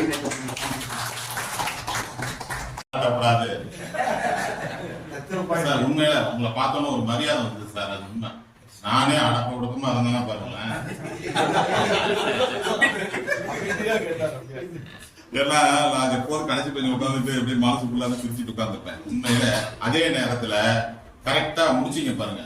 சில பேர் இந்த இப்படின்ட்டு பந்தா பண்ணிட்டு வந்த ஒரு வார்த்தை அப்படின்ட்டு அதுல ஒரு ஆமம் தான் ஓட்டுவாங்க. உண்மையில வணங்குறேன், வாழ்த்துக்கள். இப்ப தனபால் சார் சொன்னார் பாத்தீங்களா, எல்லாருக்கும் ஒரு தத்துவம் வரணும். இவர் கவனிக்காத மாதிரி தெரியுங்க, ஆனா கரெக்டா பாயிண்டா பிடிப்பாருங்க. சத்தியமா சொல்றேன், எனக்கு ஒரு தத்துவம் வந்துச்சுங்க. முருகப்பெருமானை பார்த்து ஔவையார் சொன்னார். கடைசியில என்ன சொன்னாங்க, ரொம்ப நொந்து போய் அன்னையும் பிதாவும் முன்னறி தெய்வம் என்ற சொல்லுக்கு உயிர் இல்லாமல் போய்விடுமா என்று நினைத்தேன், அதற்கு உயிர் கொடுத்த தலைவா. அந்த மாதிரி அடிக்கடி நடப்போம். நான் கூட சொல்லுவேன் என் வீட்டை, இந்த சரஸ்வதி டீச்சர் தான் நான் வீணா போனதுக்கு காரணம். அவ்வளவு நல்ல பிள்ளையா வளர்த்துட்டாங்க. 6ஆம் வகுப்பு சரஸ்வதி டீச்சர் இன்னும் இருக்காங்க வெட்டுக்காரத்துல. நான் சமயத்துல கொஞ்சம் ப்ரோக்ராம்லாம் கிடைக்காத போது கைவிட்டு போகும்போதெல்லாம் அப்படியெல்லாம் நினைப்பேன். அப்ப நேர்மைக்கு நியாயம் காலம் இல்லையா அப்படிலாம் நினைப்பேன். நிறைய பேச வச்சுட்டீங்க சார், அதை நீங்க லீடு எடுத்து கொடுத்தீங்க. எல்லாருக்கும் ஒரு தத்துவம் நிச்சயமா வந்திருக்கும். அருமையான போனால் போகட்டும் போடா பாட்டை கூட பாட சொன்னீங்க. அது ரொம்ப சோகமா இருக்குன்ட்டு பாடல். ரைட்டு, நான் ஒரு ரிலாக்ஸுக்காக 2-3 நகைச்சுவை சொல்லுவோம். அதாவது என்னன்னா, ஒரு பொண்ணு ஆத்துல விழுந்துருச்சு. ஆத்துல விழுந்தோடனே எல்லா பேரும் வேடிக்கை பார்க்கறான், காப்பாற்ற மாட்டேங்கிறான். ஒரு 70 வயசு பெரியவர் பொத்துன்னு விழுந்து போய் காப்பாத்திட்டாரு. எல்லாம் பாராட்டினாங்க. அவர் அப்படியே நடிங்கிட்டு போய் கடைசியா கேட்டார், எவன்டா என்னை பிடிச்சி உள்ள தள்ளி விட்டாங்க. அந்த மாதிரி நீங்க சொன்ன தத்துவத்துலதான் அந்த ஜோப்பும் எடுத்தேன். அதே மாதிரி பேச்சாளர்கள் எப்போதுமே இன்னொன்னு உங்கள்கிட்ட பிடித்தது, அவரு ராஜமாணிக்க ஐயா உங்களை அறிமுகப்படுத்தும் போது நீங்கள் அந்த கும்பிட்ட அந்த கையை எடுக்கவே இல்லை. வாக்காளர்கள் வேட்பாளர் கும்பிடுவாங்க, அது ஓட்டுக்காக. ஆனா உங்களை அறிமுகப்படுத்தும் போது அந்த கும்பிட்ட கருத்தை எடுக்காம இப்படி பாத்தீங்களா, அந்த எல்லாமே நாங்க கவனிச்சோம். நம்ம மன்னர் கல்லூரி பேராசிரியர்களா, அதுதான் அந்த மண் தான். ஹலோ, அந்த மாதிரி நம்ம மன்னர் கல்லூரி. ஆமாங்க, நம்ம மன்னர் கல்லூரி தான். அவ்வளவு உரிமையா எங்க காலேஜ்னு நாங்க சொல்லுவோமே. ஏப்பா அதெல்லாம் அப்படியே சிலிர்க்கும் எங்களுக்கு. டி ராஜேந்தர் இன்னும் அழுவாருங்க. மாயவரம் காலேஜ சொன்னோம்னா அழுவாரு கட்ட. மாயவரத்துல அரட்டையரங்கத்துல போய் உட்காரணும், ஆடியன்ஸ் இடம் கிடைக்காம தரையில எல்லாம் உட்கார்த்தாங்க. டி ராஜேந்தர் ஒரே ஒரு வார்த்தை சொன்னார், எங்க ஊர் மக்களை எதையாவது சொல்லி விட்டாதீங்க. சன் டிவி காரனை பத்தி சொன்னார், அவங்க ஆர்வத்தினால உட்கார்ந்துருக்காங்க, எதையும் சொல்லி விட்டாதீங்கன்னு. அந்த மண்ணையும் கல்லூரியையும் அந்த மணலையும் நேசிச்சவருங்க. அந்த மாதிரி சரோஜி காலேஜ்னா அது நம்மளை வளர்த்த இடம் அது. அதே மாதிரி பள்ளிக்கூடம் திறப்பு விழாக்கு ஒரு பேச்சாளர் வந்தார். பெரியவர்களே, தாய்மார்களே, உங்களை நம்பிதான் அந்த பள்ளிக்கூடம் திறக்கிறோம், உங்க பிள்ளைங்களை எல்லாம் கொண்டாந்து சேர்த்து விடுங்க. அடுத்து அவரு ப்ரோக்ராம் என்னன்னு கேட்டிருக்காரு. இந்த மாதிரி பைத்தியகார ஆஸ்பத்திரி திறக்கணும். அங்க போய் ஸ்கிரிப்டை மறந்துட்டாரு. பழைய ஸ்கிரிப்டை வச்சே ஓட்டினாரு. பெரியவர்களே, தாய்மார்களே, உங்களை நம்பிதான் பைத்தியகார ஆஸ்பத்திரி திறந்திருக்கேன். வீட்டுக்கு ஒருத்தரை கண்டிப்பா கொண்டா சேர்த்திருக்கேன். அந்த மாதிரி எல்லாம் ஒப்பேத்திர பேச்சாளர்களுக்கு நடப்புற நீங்க அருமையா பேசுனீங்க. அதே போல முதியோர்களை திறந்துட்டாங்க ஒரு ஏரியால. வீட்டுக்கு வீடு ஏதாவது உங்களால முடிஞ்சதை கொடுங்கன்னா ஒரு பொண்ணு ஓடி போய் முதியோர் இல்லத்துக்கு எங்க மாமியாரை வச்சுக்கன்னு கொடுத்துட்டு அந்த மாதிரி ஆட்களும் உண்டுங்க. அதே போல ஒரு பஸ்ல போகும்போது கண்டக்டர் என்ன பண்ணாரு, முன்னாடி சீட்ல உட்காந்து டிரைவர்கிட்ட பேசிட்டு இருந்தாரு. ஒரு அம்மா சொன்னிச்சு, எப்பா வாப்பா, காத்தே வரமாட்டேங்குது, கதவை திறந்து விடு, செத்துக்குறவங்களுக்கு மூச்சு திணறி. இன்னொரு அம்மா சொன்னிச்சு, மூடி வை, ஓவரா காத்திருச்சு, மூச்சு திணறுது. பெரிய விஷயம் இருந்துச்சு. கண்டக்டரை கிளப்பி விட்டுட்டே இருந்துச்சு. பின்னாடி ஒரு ஆள் சொன்னா, ஏன் அவ்வளவு கஷ்டப்படுற, கொஞ்ச நேரம் மூடி வை, மூச்சு திணறி அது செத்து போயிடும். அப்புறம் கொஞ்ச நேரம் கதவை திறந்து வை, அது செத்து போயிடும். அவன் சொன்னா, ஐயோ இன்னும் விளையாடுறியா, அது வீட்டுக்காரருக்கெல்லாம் யாரையா போய் சொல்றது, 2 பேரோட குடும்பம் நான் தான். அந்த மாதிரி எல்லா இடத்துலயும் பிரச்சனை இருக்கு. எனக்கு தெரிஞ்ச ஒருத்தர் கும்பகோணத்துக்கு வேலை தேடி போனாருங்க. கும்பகோணத்துல போய் செட்டில் ஆக போனாரு. ஏங்க சத்தியமா சொல்றேன், பஸ் ஏறி போனாரு, வேலை கிடைச்சிருச்சுன்னு அடுத்த பஸ்ல வந்துட்டாருங்க. என்ன தெரியுமா பண்ணாரு, உண்மையிலே நடந்தது இது. நேரா மூரா ஸ்வீட்ஸுக்கு போயிருக்காரு, வேலை கொடுங்கன்னு கேட்டிருக்காரு. என்ன தகுதி உங்களுக்கு, எனக்கு சுகர் உச்சத்துல இருக்கு, நல்ல ரிப்போர்ட்டை பாருங்க, உடனே வேலைக்கு சேர்த்தார். இன்னமும் சொல்லி சிரிப்போம், அவருக்கு ஒரு பூந்திய கூட எடுத்து திங்க முடியாது. அந்த மாதிரி ஆள்லாம் இருக்கு, நிறைய இருக்கு. நிறைய டைம் இல்ல. அதாவது இப்ப உள்ள ஜெனரேஷன், இதை மட்டும் சொல்லி முடிச்சிடறேன். இப்ப உள்ள ஜெனரேஷன் பெரியவங்களை மதிக்கிறதே இல்லைங்கிறது உண்மைங்க. எங்க போஸ்ட் ஆபீஸ்ல போஸ்ட் மாஸ்டர் என்ன பண்ணாரு, காலேஜ்ல படிக்கிற பொண்ணுங்க, சின்ன பிள்ளைங்க கூட இல்ல, 8:30 அடிக்கு தூங்கி இருக்குதுங்க. எழுப்பி இருக்காரு. அதுக்கு என்ன பண்ணணும், எந்திரிச்சு கேட்டு, உனக்கு என்ன பிரச்சனை, ஏன் பிள்ளை எழுப்பி விட்ட, இப்படி கேட்குதுங்க சார், என்ன பிரச்சனைன்னு. நான் அவங்க போக்குக்கு விடுங்கன்னு சொல்லிடுறது. அந்த மாதிரி நிறைய இருக்கு. கடைசியா ஒரே ஒரு செய்தியை சொல்லிடுறேன். மகாத்மா காந்தி பேச போயிருக்கார். மகாத்மா காந்தி பேச போனோன்னு கண் பார்வையில ஒரு சிறுமி என்ன பண்ணிருக்கா, ஒரு குழந்தைய பையனை தூக்கி வச்சுக்கிட்டு நின்றுட்டு இருந்திருக்கா ஒரு சிறுமி. இது அவரு அந்த காட்சியை அடிக்கடி பாக்குறாரு. சங்கடமா இருக்கு. பேசி முடிச்சிட்டு போகும்போது அந்த சிறுமி அந்த பையனை வச்சுக்கிட்டே இருக்கான். உடனே கேட்டேன், அந்த பையனை, சின்ன பையனை கீழே இறக்கி வச்சா என்ன? அதுக்கு அந்த சிறுமி சொன்னாலாம், அது ஏன் தம்பி. அவருக்கே வாங்கி அரையிற மாதிரி ஆயிடுச்சான். அதை இறக்க முடியாது, அது சுகமான சுமை அப்படிங்கிறத மகாத்மா காந்தியே உணர்ந்தாருன்னு ஒரு பேச்சாளர் சொல்லி கேட்டேன். இன்னைக்கு உங்க கூட சேர்ந்து நானும் தத்துவம் சொல்ல ஆரம்பிச்சுட்டேன். எப்போதும் காமெடி தான் சொல்லுவேன். அருமையான உங்களை மாதிரி பேச்சாளர்கள் வருகிற பொழுது அழகம்மாள் நகர் நிச்சயமா இந்த இடம் பத்தாது, மாடியிலையும் கட்டி தர சொல்லி ஐயாட்ட சொல்லுங்க. நல்ல வாய்ப்புக்கு நன்றி கூறி விடைபெறுகிறேன். நன்றி, வணக்கம். அனைவருக்கும் வணக்கம்.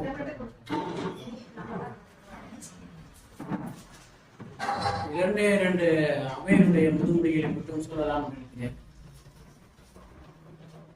எழுத்துக்களிலே காமா சாஞா என்று நாம் கூறுகிறோம். காவுக்கு அடுத்து வரக்கூடிய நா என்கின்ற எழுத்து காவுக்கான இணை எழுத்து, சாவுக்கான இணை எழுத்து. இதெல்லாம் இணை எழுத்து ஏன் காங்காச்சா எந்த அடிப்படையில் அவங்க ஒன்றா வச்சிருக்காங்க அப்படின்னா, நம்மளுடைய உச்சரிப்பு. நமக்கு கடைசி அந்த தொல்காப்பியத்தினுடைய கடைசி அந்த நூற்பாளர் சொல்லுவாரு, நான் சொல்லுவதெல்லாம் பார்ப்பனர்களுக்கான உச்சரிப்பு அல்ல சொல்றது. அவரே சொல்றாரு, நேரடியாவே சொல்றாரு, அந்த பாட்டு இது தமிழ் மொழிக்கான உச்சரிப்பு அப்படின்னு சொல்லி அந்த பாட்டை பிறப்பியல் கடைசி பாட்டு அந்த பாட்டு தான் சொல்றாரு. அந்த உச்சரிப்பு எப்படி வருகிறதோ அப்படின்னா அது வந்து காமாச்சாரம்.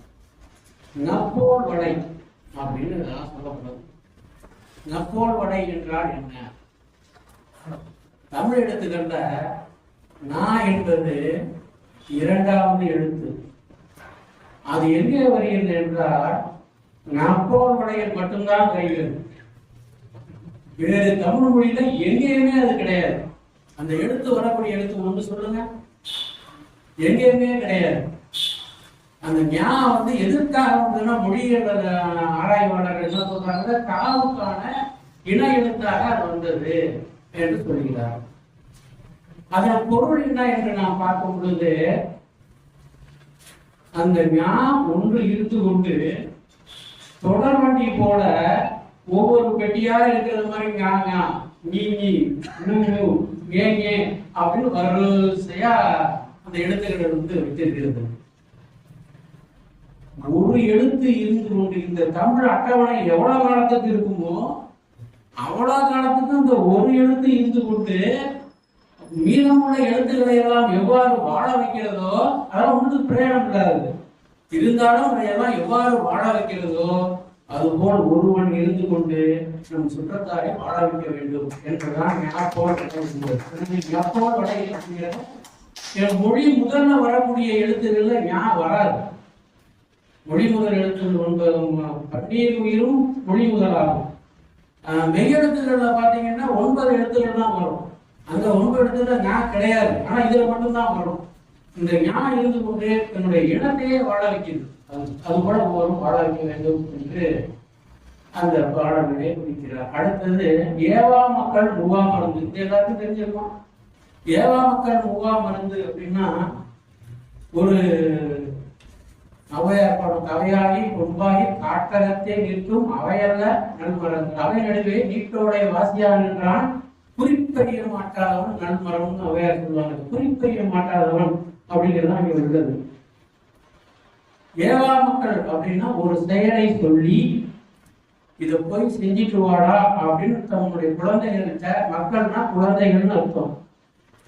அதனுடைய பாடல்கள் திருக்குறள்லயே இருக்குது.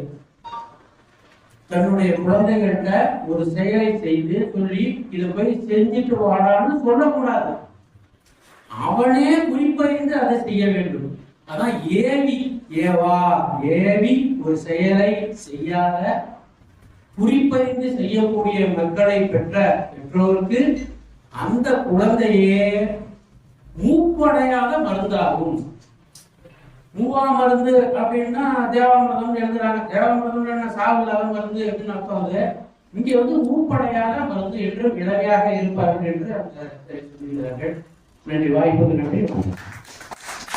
சார் சொன்னாங்க சர்பஞ்ச் காலத்துல ஒரு நினைவு மஞ்சுநாதன் ஒரு புரொஃபசர் இருந்தார்.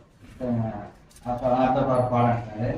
அவர் எப்போதுமே அந்த கையை விட்டே இருக்கணும்னு சொன்னீங்கன்னா எனக்கு டக்குன்னு அந்த ஞாபகம். அவர் கை, அதாவது பாடம் கூட கையை விட்டுட்டே நின்று பாடம் நடத்துவார்.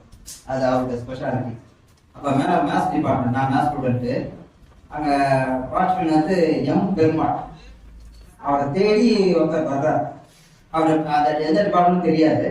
அப்போ அவர் பேர் என்ன, அவர் யாருன்னு அந்த ப்ரொஃபஸருக்கு தெரியாது. ஆனால் ஸ்டூடெண்ட்ஸுக்கு தெரியும் அந்த வாட்ச்மேன் பேர். எம் பெருமாள்ங்கிறவரை பார்க்கணும். இந்த கிளாஸ் நடத்துகிற உள்ள வர்றாரு. அந்த வந்தவர் எம் பெருமாள்ங்கிறவரை பார்க்கணுன்றார். எம் பெருமாள் யார் இருக்கீங்க அந்த கிளாஸ்லன்னு கேட்கிறார். இல்லை சார், அவர் மாடியில் இருக்கார். மேத்ஸ் டிபார்ட்மெண்ட் மாடி, இல்லை தமிழ் டிபார்ட்மெண்ட்ல மாடியில் இருக்கார். உடனே கையை கூப்பிட்டு சொல்றாரு, எம் பெருமாள் நேர இருக்கார். இந்த ஸ்லைடை நாங்கள் அதுக்கு இந்த கை கூட்டம்ல எனக்கு அந்த இருந்துச்சு.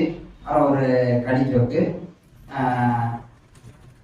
காந்தியடிகளுக்கு பிடிக்காத விளையாட்டு எது? காந்தியடிகளுக்கு நீங்க சொன்ன நீங்க கேட்ட கேள்வியோட ஒரு ஐடியா வந்துச்சு. காந்தியடிகளுக்கு பிடிக்காத விளையாட்டு பேட்மிண்டன். நன்றி.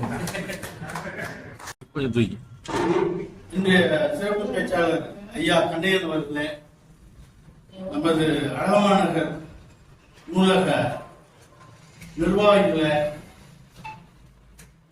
உங்கள் அனைவருக்கும் என்னுடைய பணிவான மாலை வணக்கத்தை தெரிவித்துக் கொள்கிறேன். நீங்க நான் பேச போறது கண்ணதாசனை பற்றி நான் பேச போறேன். ஐயா கூட இடையில 1948 கலந்தாரின் மனமைங்கிற பாட்டை எழுதி 81ல கண்ணே கலைமானேன்னு முடிச்சிட்டாரு. 54 வயசோட போயிட்டாரு. 48ல கலந்தாரின் மனம் முதல் ஃபர்ஸ்ட் பாட்டு. 51 வயசுல கண்ணே கலைமான 3ஆம் முறையில இளையராஜாவுக்கு கிடைச்சி அவர் பாட்டு எழுதிட்டு போயிட்டாரு. அவரை பற்றி நான் சொல்லிதான் உங்களுக்கு எல்லாம் தெரியணும்னு அவசியம் இல்லை. கண்ணதாசனை பற்றி என்னோட வயசுக்காரங்க அத்தனை பேருமா ஒரு 15, 20, 18 வயசுல எல்லாரும் கேட்டிருப்பீங்க. அவரை பற்றி தெரிஞ்சிருக்கோம். அவரோட கவிதைகள், அவரோட பாடல்கள், அவரோட வரிகள், அதை வந்து நான் சொல்லி தான் உங்களுக்கு தெரியணும்னு அவசியம் இல்லை. இருந்தாலும் சில குறிப்புகள் நான் உங்களுக்கு சொல்ல வந்திருக்கேன். அவ்வளவுதான் சொல்ல போறேன். கண்ணதாசன் பெரியாரை பத்தி சொல்றார். ஊந்தி வரும் தடி சிறிது நடுங்கக்கூடும். பெரியார சொல்றார், ஊந்தி வரும் தடி சிறிது நடுங்கக்கூடும், உள்ளத்தின் உரத்தினில நடுக்கம் இல்லை, வான் தமிழும் வெண்வேகம் தாடி வாழும், பலமான சிந்தனையில் ஆட்டம் இல்லை. பெரியாரை பற்றி. அதே பெரியார் வந்து கண்ணதாசன் கோலாலம்பூர்ல இருக்கிற பெரியார் இறந்து போறார். கண்ணதாசன் அவருக்கு இரங்கல் செய்தி அனுப்புறாரு. இறக்கவே மாட்டார் என்று சிறக்கவே வாழ்ந்த எங்கள் பெரியார் இறக்கவா செய்கிறார், மறக்கவே மாட்டோம் அவர் தொண்டை. கண்ணதாசன் அவருக்கு எழுதுறாரு இரங்கல் செய்தி. கண்ணதாசன் சென்னைக்கு வந்த புதுசுல கடற்கரையில் படுத்திருக்காரு. போலீஸ்கார காவலர் வந்து எழுப்புறாங்க, ஓ எழுந்திரியா அப்படின்னு. அவர் கேட்கிறார், சொல்றாரு,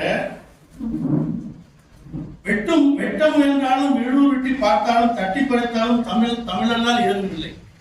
தமிழை தவிர எனக்கு உண்மை இல்லையா?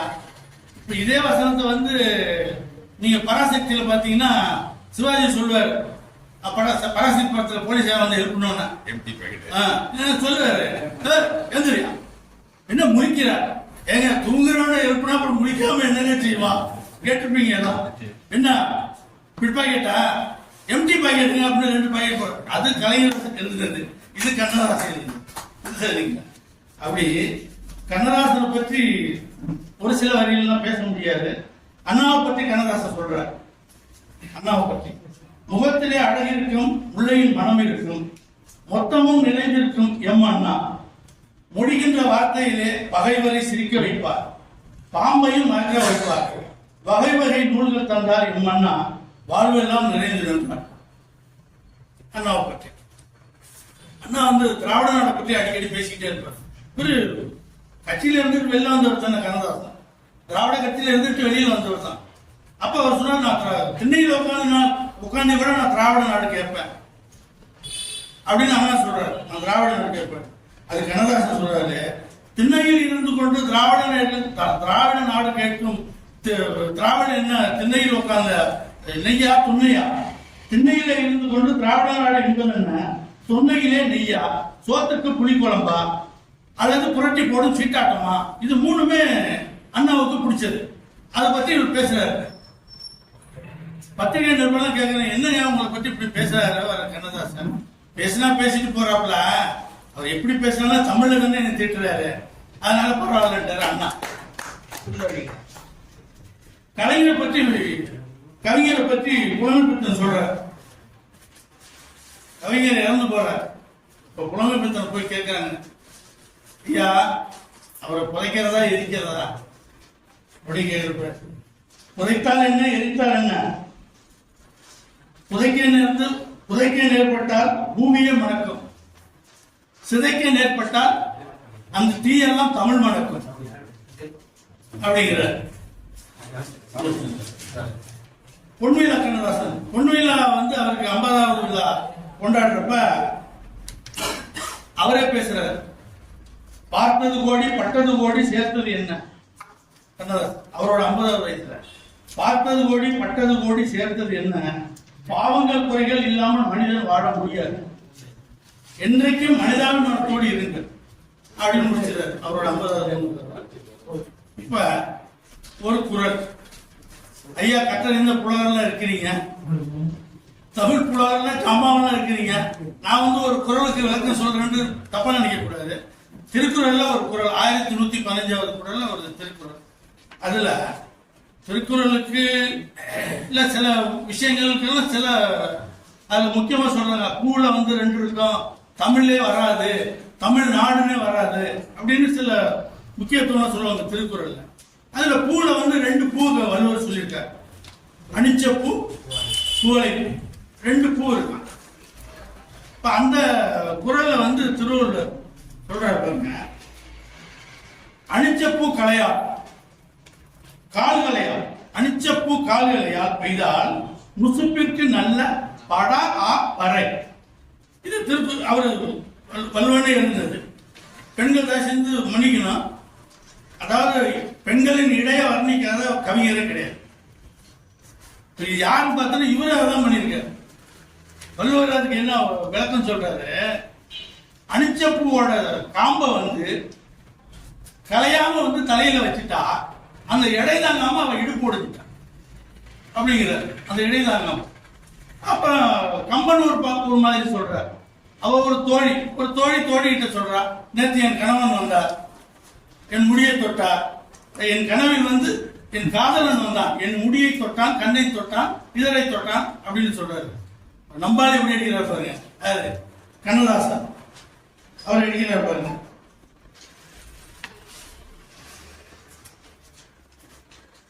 கூடி வந்த மேகம் என்று கூந்தலை தொட்டான் கண்ணதாசன். கூடி வந்த மேகம் என்று கூந்தலை தொட்டான், குவளை மலர் பூக்கள் என்று கண்களை தொட்டான். ஓடி வந்த கனிகள் என்று இதழ்களை தொட்டான், ஒடியும் என்று இடையை மட்டும் தொடாமலே விட்டான்.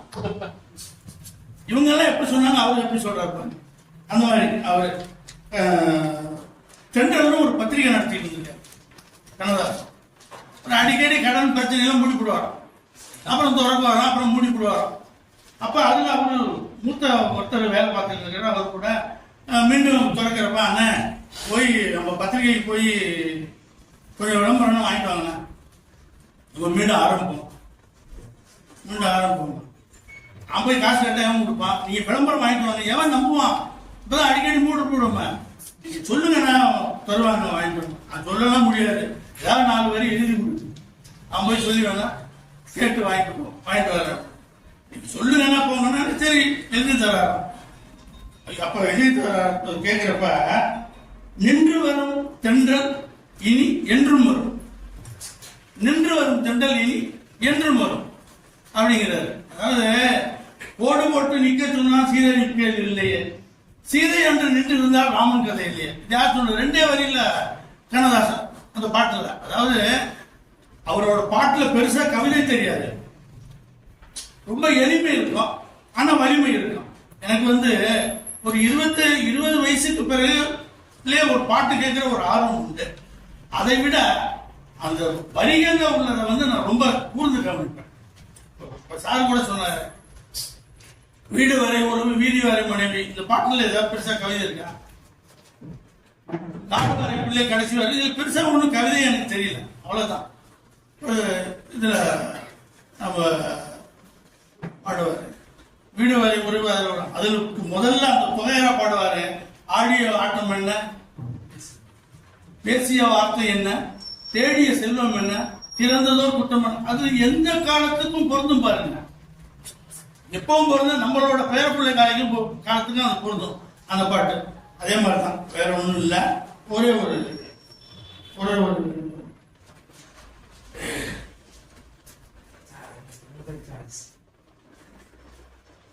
இன்னொரு பாட்டு நீங்க கேட்டிருப்பீங்க, அண்ணன் என்னடா தம்பி என்னடாங்கிற பாட்டுல, பெட்டை கோழிக்கு கட்டு சேவலை கட்டி வைத்தவன் யாரடா, அவ 8 குஞ்சுகள் பெற்றெடுத்ததும் சோறு போட்டவன் யாரடா, வளர்ந்த குஞ்சுகள் பிரிந்த போதிலும் வருந்தவில்லை ஏனடா, வளர்ந்த குஞ்சுகள் பிரிந்த போதும் வருந்தவில்லையே தாயடா, மனித ஜாதியில் துயரம் யாவுமே மனதினால் வந்த நோயடா, இதோட நான் முடிச்சுக்கிறேன். அவரும் சொல்லுங்க. அதாவது உங்க எல்லாருக்கும் நான் நன்றியை தெரிவிக்கிறேன். குறிப்பா சகோதரி சாரதாவுக்கு நான் ஒவ்வொரு தடவை பேசுறதுக்கும் 2-3 தடவை பேசுறேன். அவங்களுக்கு நன்றி சொல்வேன், பறந்து போயிடுறேன்.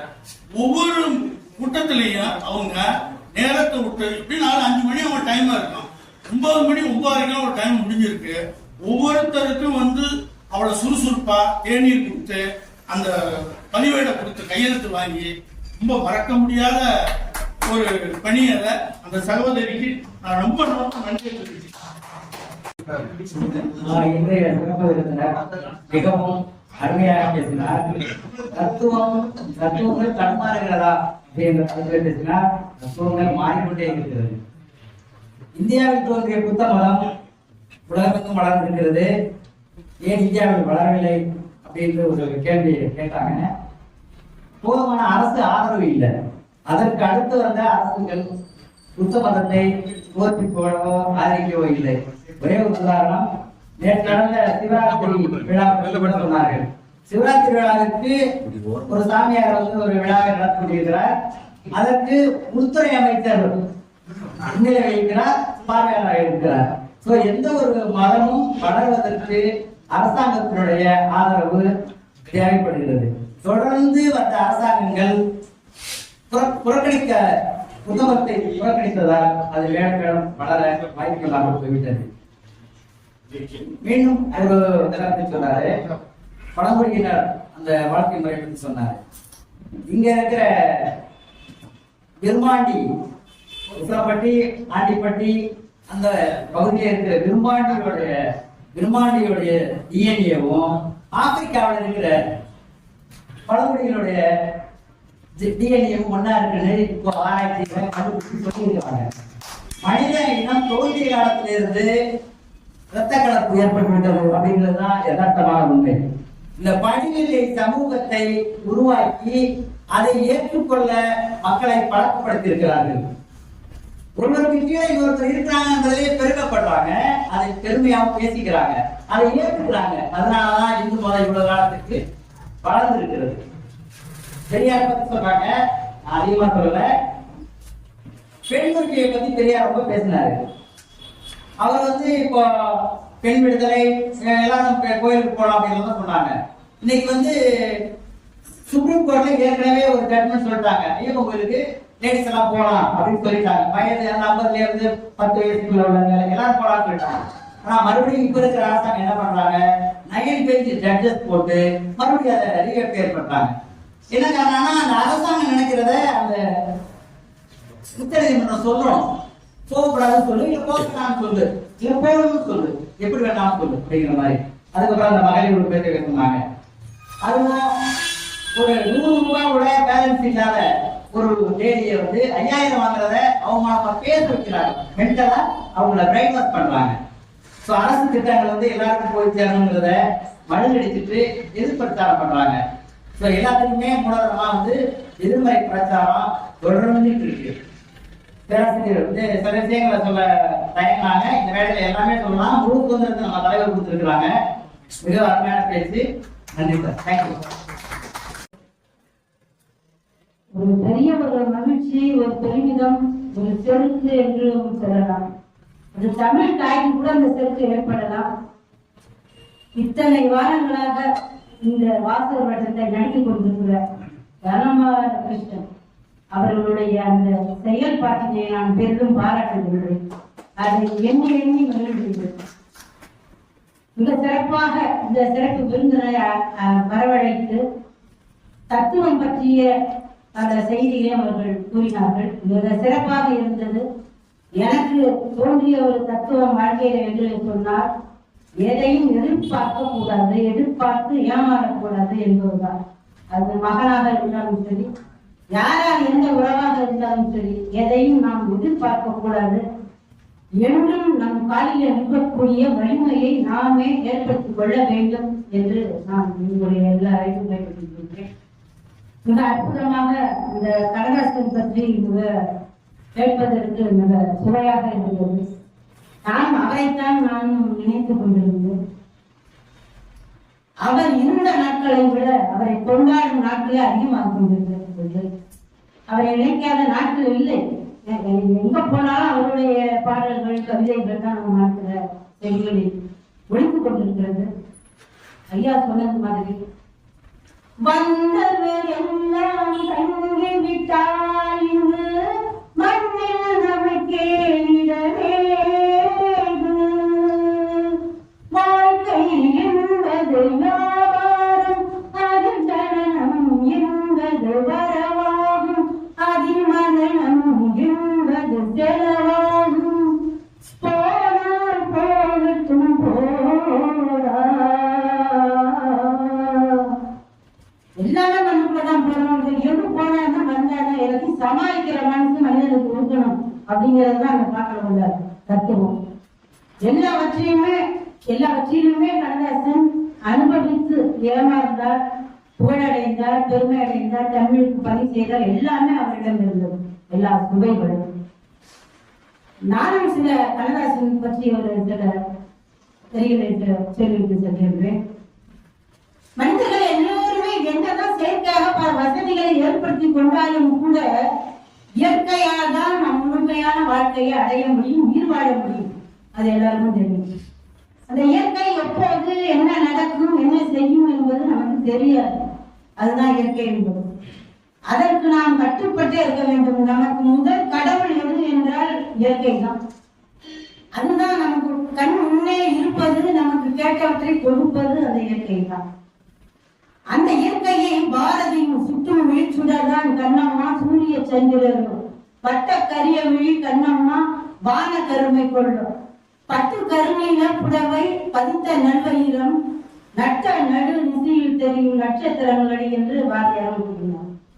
அதே கண்ணதாசனும் அதே மாதிரி அந்த வானத்தை அழகா வர்ணிக்கிறாரு ஒரு பாட்டுல. இந்த பாட்டுல வாழ வேண்டியதையும் எல்லாவற்றையும் நாம் சகித்துக் கொள்ள வேண்டும். வாழ்க்கை என்பதை புரிந்து கொண்டால் நமக்கு கவலையும் இல்லை, எந்த பிரச்சனையும் இல்லை என்பதுதான் கண்ணதாசன் கோட்பாடு. அதை ஒரு பாட்டுல சொல்லியிருப்பார். இரவுக்கு 1000 கண்கள், பகலுக்கு ஒன்றே ஒன்று, அறிவுக்கு 1000 கண்கள், உறவுக்கு ஒன்றே ஒன்று அப்படின்னு வாட்டி சொல்லிருப்பார். அடுத்தது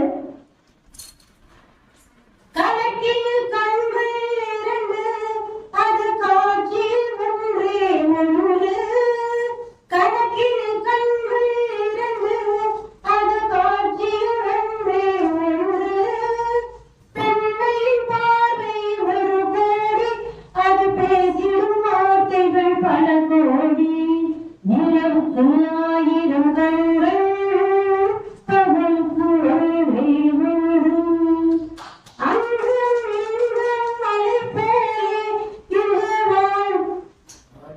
வாடிடும் மானிடர் வாழ்விலே, அங்கும் இங்கும் மழை போலே இங்கு வாடிடும் மானிடர் வாழ்விலே, எங்கே நடக்கும் எது நடக்கும் அது எங்கே முடியும் நாள் அறிவார், எங்கே நடக்கும் எது நடக்கும் அது எங்கே முடியும் நாள் அறிவார், உனக்கு 1000 கண்கள், பகலுக்கு ஒன்றே ஒன்று, அறிவுக்கு 1000 கண்கள், உணவுக்கு ஒன்றே ஒன்று.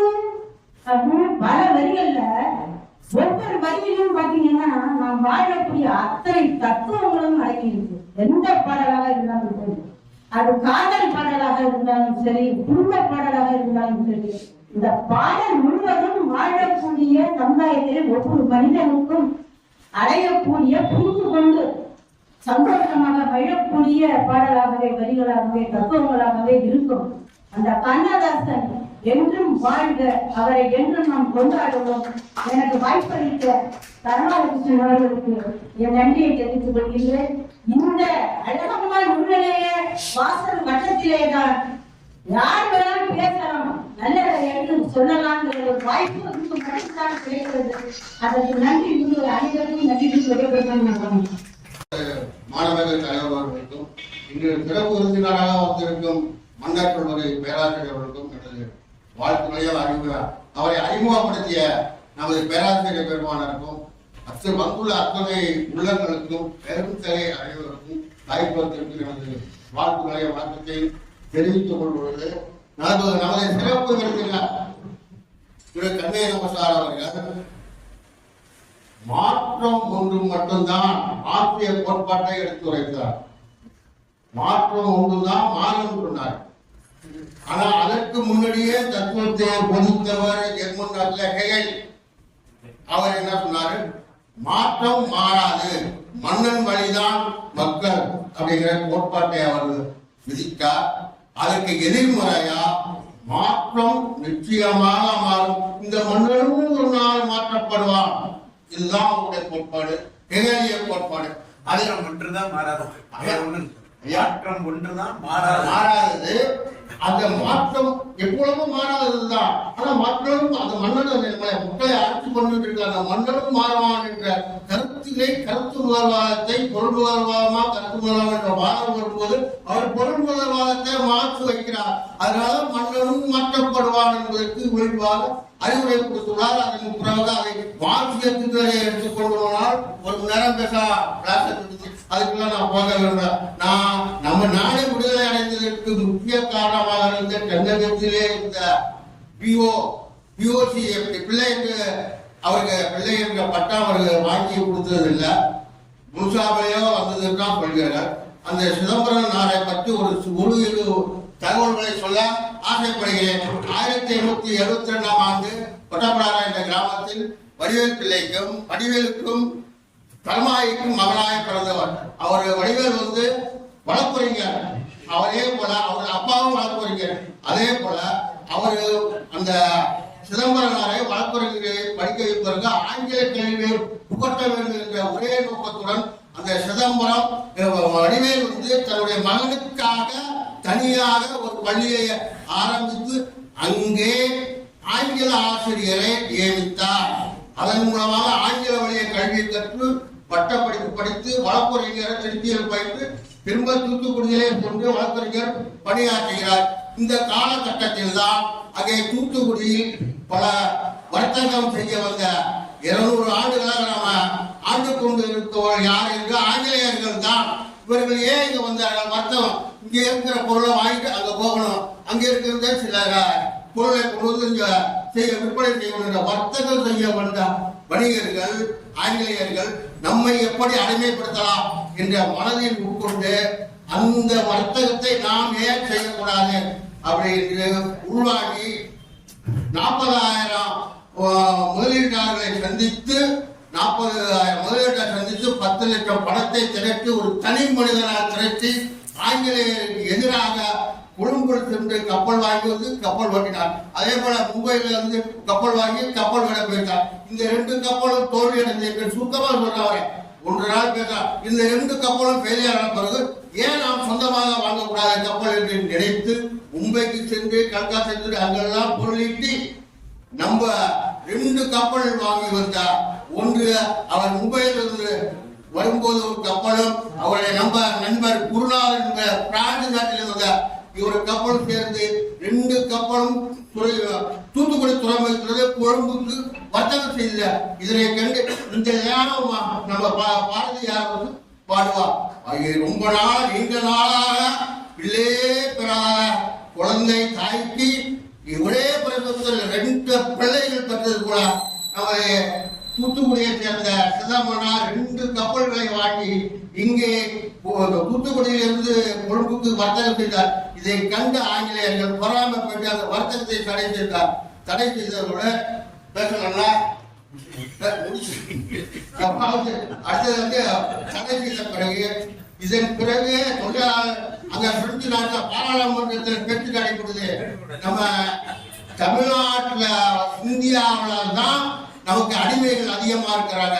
தொழில் உற்பத்தி பண்ணுவோம், தொழில்முறையை ஏற்படுத்த வேண்டும் என்ற ஒரே நோக்கத்தோடு தூத்துக்குடியில் ஒரு பட்டு நெசவு தொழிலாளை ஏற்படுத்தினார். ஏன்னா ரேகை கட்டணும். ரேகை காலையில அவன் ஒரு மனிதனுடைய ரேகை கண்ணுக்கு தெரியாதவனுக்கு விழுந்துட வேண்டும். சாயங்காலம் திரும்ப வீட்டுக்கு வரும்போது அந்த ரேகை கண்ணுக்கு தெரியாது. அந்த ரேகை படிவத்தில் மக்களை சிறார் முதல் பெரியவர்களும் அந்த நூற்பாளையர் வேலை செய்தார். இதை இதனுடைய கொத்தடிமையாக இருந்தாலும் ஆனால் வேலை 12 மணி நேரம் 16 மணி நேரம் அதெல்லாம் மாற்றி சொன்னார். 16 மணி நேரம் வேலை கேட்டுனார். இதெல்லாம் போராடிதான் அந்த வேலை கூட இந்த பிஓசி போய் மக்கள் அந்த தொழிலாளர்கள் மத்தியிலே போராட்டம் பண்றார். ஆங்கில தொழிற்சாலை இழுத்து மூடப்படுகின்றது. இந்த மூடப்பட்ட தொழிற்சாலை பிறகு ஆங்கிலேயர்களோட மக்களுக்கு பிஓசியுடைய கோட்பாட்டை ஏற்று அவரை பேச்சுக்கு அழைத்து அந்த விடுதலையை அவருக்கு உரிமையை எப்படி வாங்கி தர வேண்டும் என்ற வாங்கி கொடுத்து அவருக்கு அந்த ஒப்பந்தப்படி அந்த தொழிலாளர்களுக்கு அத்தனை சலுகைகளையும் வாங்கி கொடுத்தார் சிதம்பரம். அடுத்ததாக இவர் புரட்சி ஏற்படுத்துறாரு, தொழில்களை ஒழுங்குபடுத்துறாரு, பெரிய சமூக சுய இயக்கங்களை இது பண்றாரு. 1954 வெஸ்ட் பெங்கால ஈஸ்ட் பெங்கால் என்று கசான் பிறகு பிரித்தார். அதன் பிறகு அங்க வங்கத்துல பொறுத்து அங்க மும்பையில வந்து மகாராஷ்டிரால வந்து பாலகங்காதர், பஞ்சாப்ல வந்து லாலா லஜபதி ராய் இவங்களுடைய கோட்பாடுகளை உருவாக்கி தமிழகத்தில் ஆங்கிலேயர்கள் எதிர்த்து முதலாக நம்ம இவங்களா இருக்கிற வீரமங்கை வேலுநாச்சியார் வீரப்படை கட்டப்பொருள் விட்டுருங்க. நம்ம நூற்றாண்டுல 20ஆம் நூற்றாண்டுல போராடுறது சிதம்பரனார் தான். ஏன்னா அந்த இதனுடைய கைது பண்ண போறாங்க என்ற தகவலில் இருந்து திருநெல்வேலி எழுச்சிங்கிற ஒரு திருநெல்வேலி எழுச்சி என்கிற ஒரு ஆர்ப்பாட்டம் நடந்து அவருடைய சிறைவாசம் இரட்டை ஜீவாம்சால் 1940 வருடம் சுப்பிரமணிய சிவாவுக்கு 10 ஆண்டு 2 பேரும் அந்தமான் சிறைக்கு போனார். ஒரு அந்த நபர் சிறையில் போகாம அவர் அப்பீல் பண்ணி கோயம்புத்தூர் சிறைச்சாலையில் கண்ணனூர் சிறைச்சாலையில் அடைத்தார்கள், தெற்கிழுத்தார்கள், செம்மல் எல்லாத்தையும் அனுபவிச்சுட்டு 1912ஆம் ஆண்டு விடுதலாகி வெளியில வரும்போது 4 பேர் தான் அவர் போய் வரவேற்றாங்க. ஒண்ணு அவர் மனைவி மீனாட்சி, அவருடைய சுப்பிரமணிய சிவா கொண்டு போய் பயிர் கொடுத்துருந்தார். சுப்பிரமணிய சிவா 4 பேர் தான். அதன் பிறகு எல்லாத்தையும் வந்துட்டு போயிட்டாரு. அவர் பையன் அவர் தம்பி மீனாட்சி சுந்தரம் மென்டல் ஆகி அங்கே சுற்றிட்டு இருக்கான்.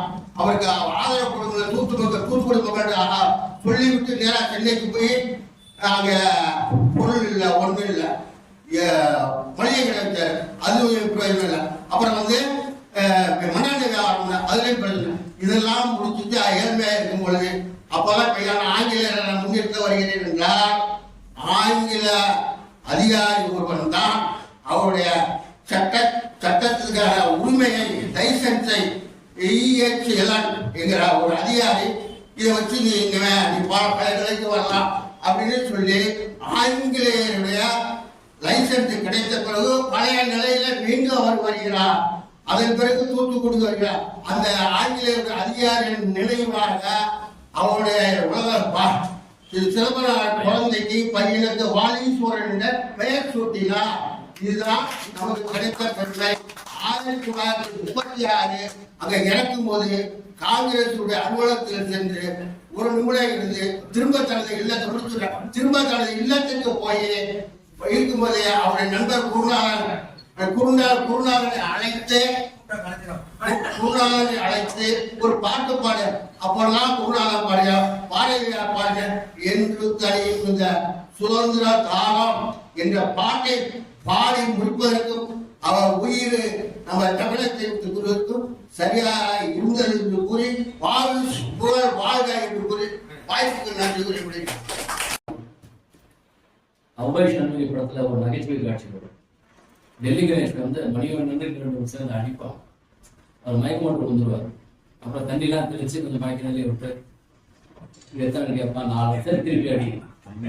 ஏன் அப்படின்னு சொல்றீங்க அப்படின்னு திருப்பி கேட்பான். அவன் மயக்கத்தில் இருக்கும்போது அடிச்சா வலிக்குமா, வலிக்காது. தெளிய வச்சு அடிச்சாதான் அவனுக்கு வலி தெரியும். அப்பதான் நகைச்சுவை காட்சி வரும். அதான் இங்க நடந்துட்டு இருக்கு. ஒவ்வொரு வாரமும் ஒருத்தர் மயக்க அடைய வச்சு தெளிய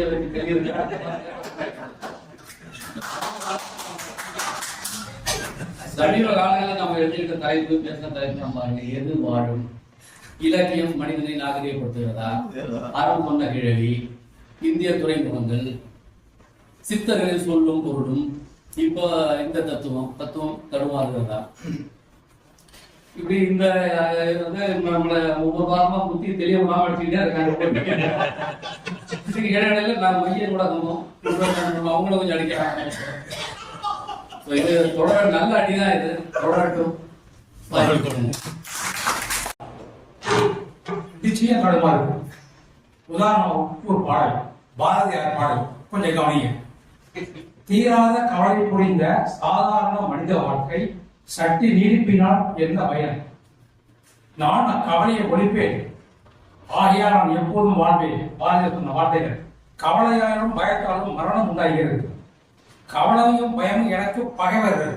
நான் இப்பகைவரை வென்று தீர்ப்பேன், ஆகையால் நான் மரணத்தை வெல்வேன், நான் அமரன். இப்ப இப்படி எதை படுத்துறதுல சாதாரண சொல்லணும். தத்துவங்கள் தடுமாறுகிறதான் டாபிக். இந்த பாரதி என்ன சொல்றாருன்னா, நான் இப்பகைவரை வென்று தீர்ப்பேன், கவலையாலும் பயத்தாலும் மரணம் உண்டாகிறது. 100 உண்மை. ஸ்ட்ரெஸ், மன உளைச்சல் அதனால வருது. கவலையும் பயமும் எனக்கு பகைவர்கள், நான் என் பகைவர்களை வென்று தீர்ப்பேன், ஆகையால் நான் மரணத்தை வெல்வேன். முடியுமா நம்மளானது? இன்னும் சொல்ற பாருங்க, போர்க்களத்தில் பெரிய வீரனாக இருப்பதை விட மன உளைச்சலை வென்ற அமரனாக இருப்பது உத்தமம். நன்றி.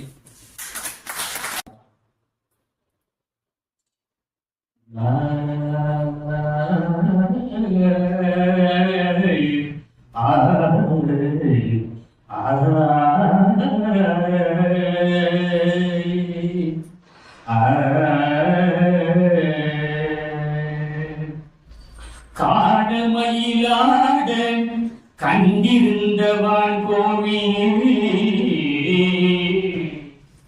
காடமயிலாட கண்டிருந்தவான் கோவி, தானும் அதுவாக பாவித்து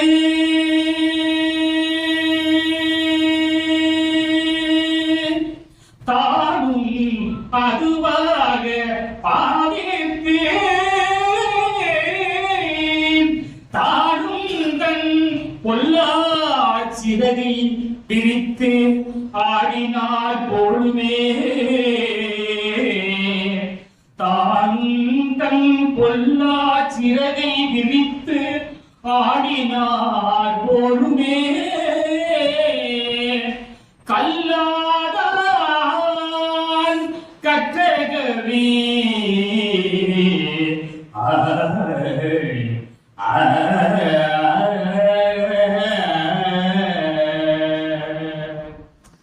கணபதி என்கிற கலங்கும் பல்வினை, கணபதி என்கிற காரணம் கைகொள்ளும், கணபதி என்கிற கருமம் ஆகலால், கணபதி என்கிற கவலை தீருமே, காக்கும் கடவுள் கணேசனை நினை, கவலைகள் அகல அவன் அருள் துணை, காக்கும் கடவுள் கணேசனை நினை, கவலைகள் அகல அவன் அருள் துணை, காக்கும் கடவுள் கணேசனை நினை, யாருக்கும் எவர்க்கும் யாருக்கும் எவர்க்கும் அவனே முதல் பொருள், அன்பெனும் பிடியுள் அகப்படும் கருப்பொருள், அன்பெனும் பிடியுள் அகப்படும் கருப்பொருள், மகா கணபதி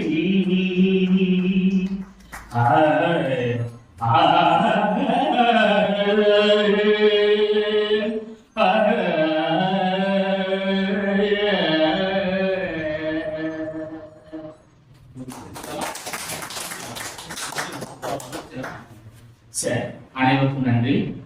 எனக்கு இந்த வாய்ப்பை திடீர்னு கொடுத்ததுக்கு எதிர்பாராம நான் ஒரு நிமிஷத்துல அப்படியே சிந்திச்சு இந்த பாட்டை கோவைப்படுத்தி இந்த இடத்துல விட்டேன். இந்த ராகத்துக்கு பேரு கம்சன் துணின்னு சொல்லுவாங்க. கர்நாடக சங்கீதத்துல கம்சன் துணி, அத ஹம்சன் வணி அவங்க மாட்டிருக்காங்க. இது கம்பீர நாட்டின், இந்த ராகத்துக்கு கம்பீர நாட்டை என்று பெயர். அனைவருக்கும் நன்றி, வணக்கம். நம்முடைய சிறப்பு பேச்சாளர் தமிழ் பேராசிரியர் பணிபுரியும் கல்லூரிக்கு பயின்றவன் என்ற வரிசையிலே நான் ஒருவன். ஜெயக்குமார் ஐயா முன்னாடி உட்காந்துருக்காரு. நிறைய பேர் இருப்பாங்க. என்ன போது பேசும்போது ஒன்னா தெரியுது.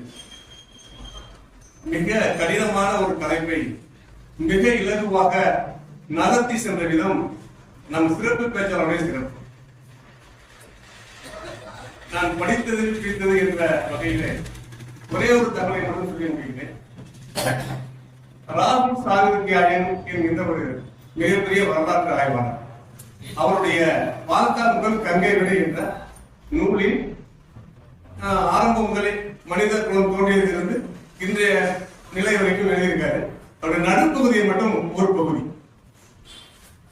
மன்னன் தன்னுடைய இளவரசனை அழைத்து கூறுகிறான், நீ இனிமேல் நீதான் இளவரசன், நம்மிடம் 5000 அடிமைகள் இருக்கிறார்கள், இவ்வளவு நாடு நமக்கு சொந்தம் என்று சொல்கிறார். அந்த இளவரசனுக்கு ஒரு முற்போக்கு சிந்தனை உள்ளவன், பல யோசனைகளே இருக்கிறான். அடிமைகள் என்றால் யார் என்று கேட்கிறான். அவர்களும் மனிதர்கள் தானே என்று கேட்கிறான். இல்லை, அவர்கள் வேறு, நாம் வேறு என்று அந்த மன்னன் சொல்கிறான். சரி, ஆவி, மேலுலகம், கீழுலகம், சொர்க்கம், நரகம் என்றெல்லாம் சொல்கிறார்கள், அதெல்லாம் உண்மையா இருக்கிறார்? ஆமா என்கிறார். இவன் மீண்டும் மீண்டும் பல கேள்விகளை கேட்க மன்னருக்கு பதில் சொல்ல முடியாத சூழல் வருகிறது.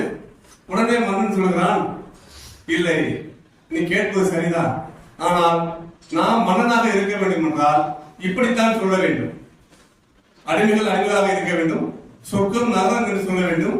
இதை நாம் சொல்லிக்கொண்டே இருக்க வேண்டும். இதை சொல்வதற்கு பல குருமார்களை நாம் உருவாக்க வேண்டும். அவர்கள் தான் இதை போதித்தார்கள். இவைகளை மக்களுக்கு நாம் சொல்லிக்கொண்டே இருக்க வேண்டும் என்று சொல்கிறான். இந்த பேராசிரியர் சொன்னதிலிருந்து இந்த தத்துவத்தை நாம் எப்படி எடுத்துக்கொள்ள வேண்டும் என்பதையும் நாம் தான் முடிவு செய்ய வேண்டும் என்பதை இதை சொல்லி நேரத்தை முடிக்கிறேன். நன்றி, வணக்கம். ஐயா உள்ளிட்ட அனைவருக்கும் வணக்கம். எல்லாரும் பேசிட்டாங்க. ஒரு கவிதையோட நான் முடிச்சுக்கிறேன். அவ்வளோதான். அதாவது நோன்பு, இப்போ ஐயா சொன்ன கருத்து நோன்பு எல்லாரும் இருக்கும், ஒவ்வொரு இடத்துல ஒவ்வொரு நோன்பு இருக்கும். அந்த நோன்பு இருப்பதற்கான காரணம் சரியா தவறா அப்படிங்கிறது தான் கவிதை. நோன்பு கவிதை தலைப்பு, உண்ணா நிலை நோன்பு அல்ல, உண்ணா நிலை நோன்பு அல்ல, எண்ணில் எண்ணாத கவிநிலை நோன்பு, இறைவனை துதிக்க நோன்பு அல்ல, இதயத்தில் வைக்கும் அன்பே நோன்பு, காதலில் தன்னை வருத்தல் நோன்பு அல்ல, காதலால் இழந்தது என்ன என்பதே நோன்பு, பிரிவால் துயரம் கொள்ளல் நோன்பு அல்ல, பரிவால் உடன் இருப்பதே நோன்பு, புறத்தால் புறம் கூறுதல் நோன்பு அல்ல, அறத்தால் நன்மை விளைதல் நோன்பு, தெய்வம் குறை கூறி செயலாயின் நோன்பு அல்ல, தன்னலம் கருதியே செய்வாயின் நோன்பு, தலைவனுக்காக தன்னை வருத்தல் நோன்பு அல்ல, தன்னலம் கருதாது பொதுவுடைமையே நோன்பு, ஒற்றுமையை கொடுக்க உடனிருப்பது நோன்பு அல்ல, ஒற்றுமையை கெடுக்க உடனிருப்பது நோன்பல்ல, ஒற்றுமையால் வெற்றிக்கு உழைப்பதே நோன்பு, மானிடன் செயலற்று இருப்பது நோன்பல்ல, மாவுலகம் கெடாதிருக்க காத்தலே நோன்பு, தனித்துவம் இருப்பது நோன்பல்ல, தொக்கி இருந்து நடப்பதே நோன்பு, பிறருக்கு ஈந்தாமல் வாழ்தல் நோன்பல்ல, ஈந்து உழந்து சிறப்பாதலே நோன்பா. நன்றி. இன்றைய தினம் என்னுடைய மாலை நேரம் ஒரு பண்பாலை பொழுது சொல்ல வேண்டும். வழுப்பூர் சவுதுல் இஸ்லாம் மேல்நிலைப் பள்ளியில் நான் தமிழாசிரியராக 13 ஆண்டுகள் பணியாற்றினேன். அங்கு படித்த பல்வேறு மாணவ செல்வங்கள் பல்வேறு துறைகளிலே புகழ்மிக்கவர்களாக கொடிகட்டி வளர்கின்றார்கள். தஞ்சையிலே நம்முடைய உரையாற்றிய நம்முடைய மதிப்புக்குரிய பேராசிரியர் முனைவர் தமிழன் அவர்களும் இதுதான் பயின்ற ஒரு மாணவர். பயின்றவர்கள் இந்த படிப்பு காலத்திலேயே கருப்பு சட்டையை அணிந்து வந்தவர். அதுக்கு ஏற்ற சூழ்நிலை அந்த பள்ளியிலே இருந்தது. இந்த மன்றத்திலே கூட நான் பணிவாக தெரிவிப்பதனால்தான் தத்துவங்கள் பேசியதே அழகான ஒரு அருமையான தலைப்பு. ஒரு தியான வகுப்பை போல ஒரு அரை மணி நேரத்தை மாற்றிவிட்டாங்க. இது ரொம்ப பெருமையாக இருந்தது எனக்கு.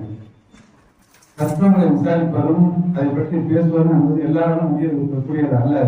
ரொம்ப அது மன ஒருமைப்பாடும் தீவிரமான சிந்தனை தெரிவு இருந்தால் மட்டும்தான் அவரால் பேச முடியாது. அது கலைஞன் அவர்களிடத்தில் இருப்பதை நான் உணர முடியும்.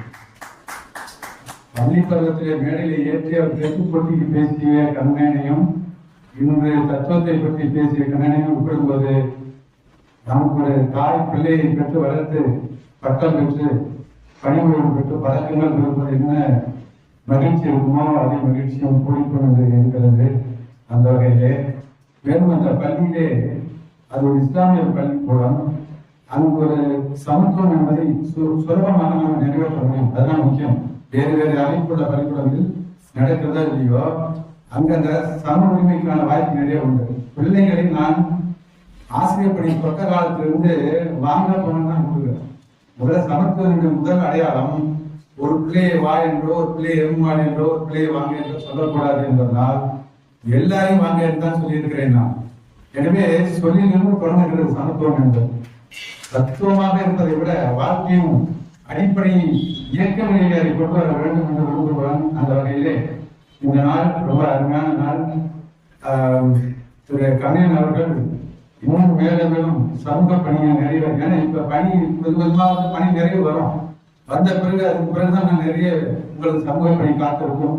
அதுக்கு அயராமல் சோர்வடையாமல் நீங்கள் நிறைய வெற்றி மகனாக திகழ வேண்டும் என்று மனதார வாழ்த்து விடுபடுகிறேன். நன்றி, வணக்கம்.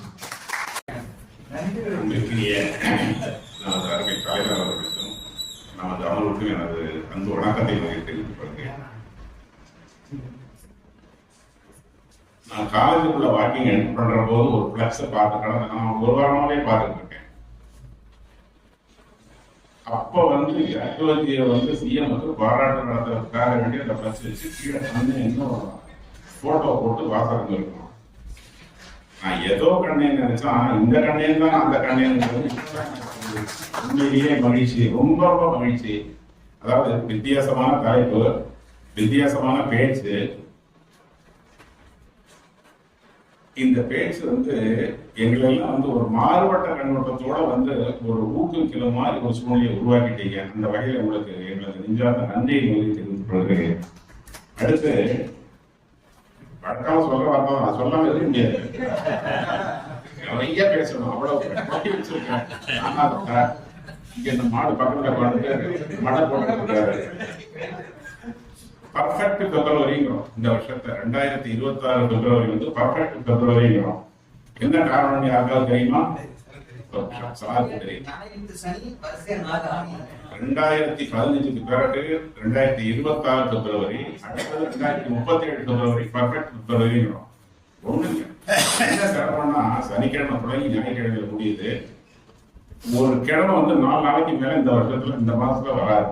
அதுதான் சிறப்பு. அதனால பர்ஃபெக்ட் பிப்ரவரி அப்படின்னு சொல்றோம். 28 நீங்க எங்கேயுமே எந்த தேதியும் 4 நாளைக்கு மேல வராது. கடல் சீட்டு நமக்கு எல்லாருக்கும் தெரியும். பாஸ்போர்ட் எத்தனை பாஸ்போர்ட் இருக்கு தெரியுமா?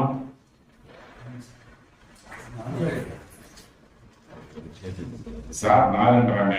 வேற சார் 2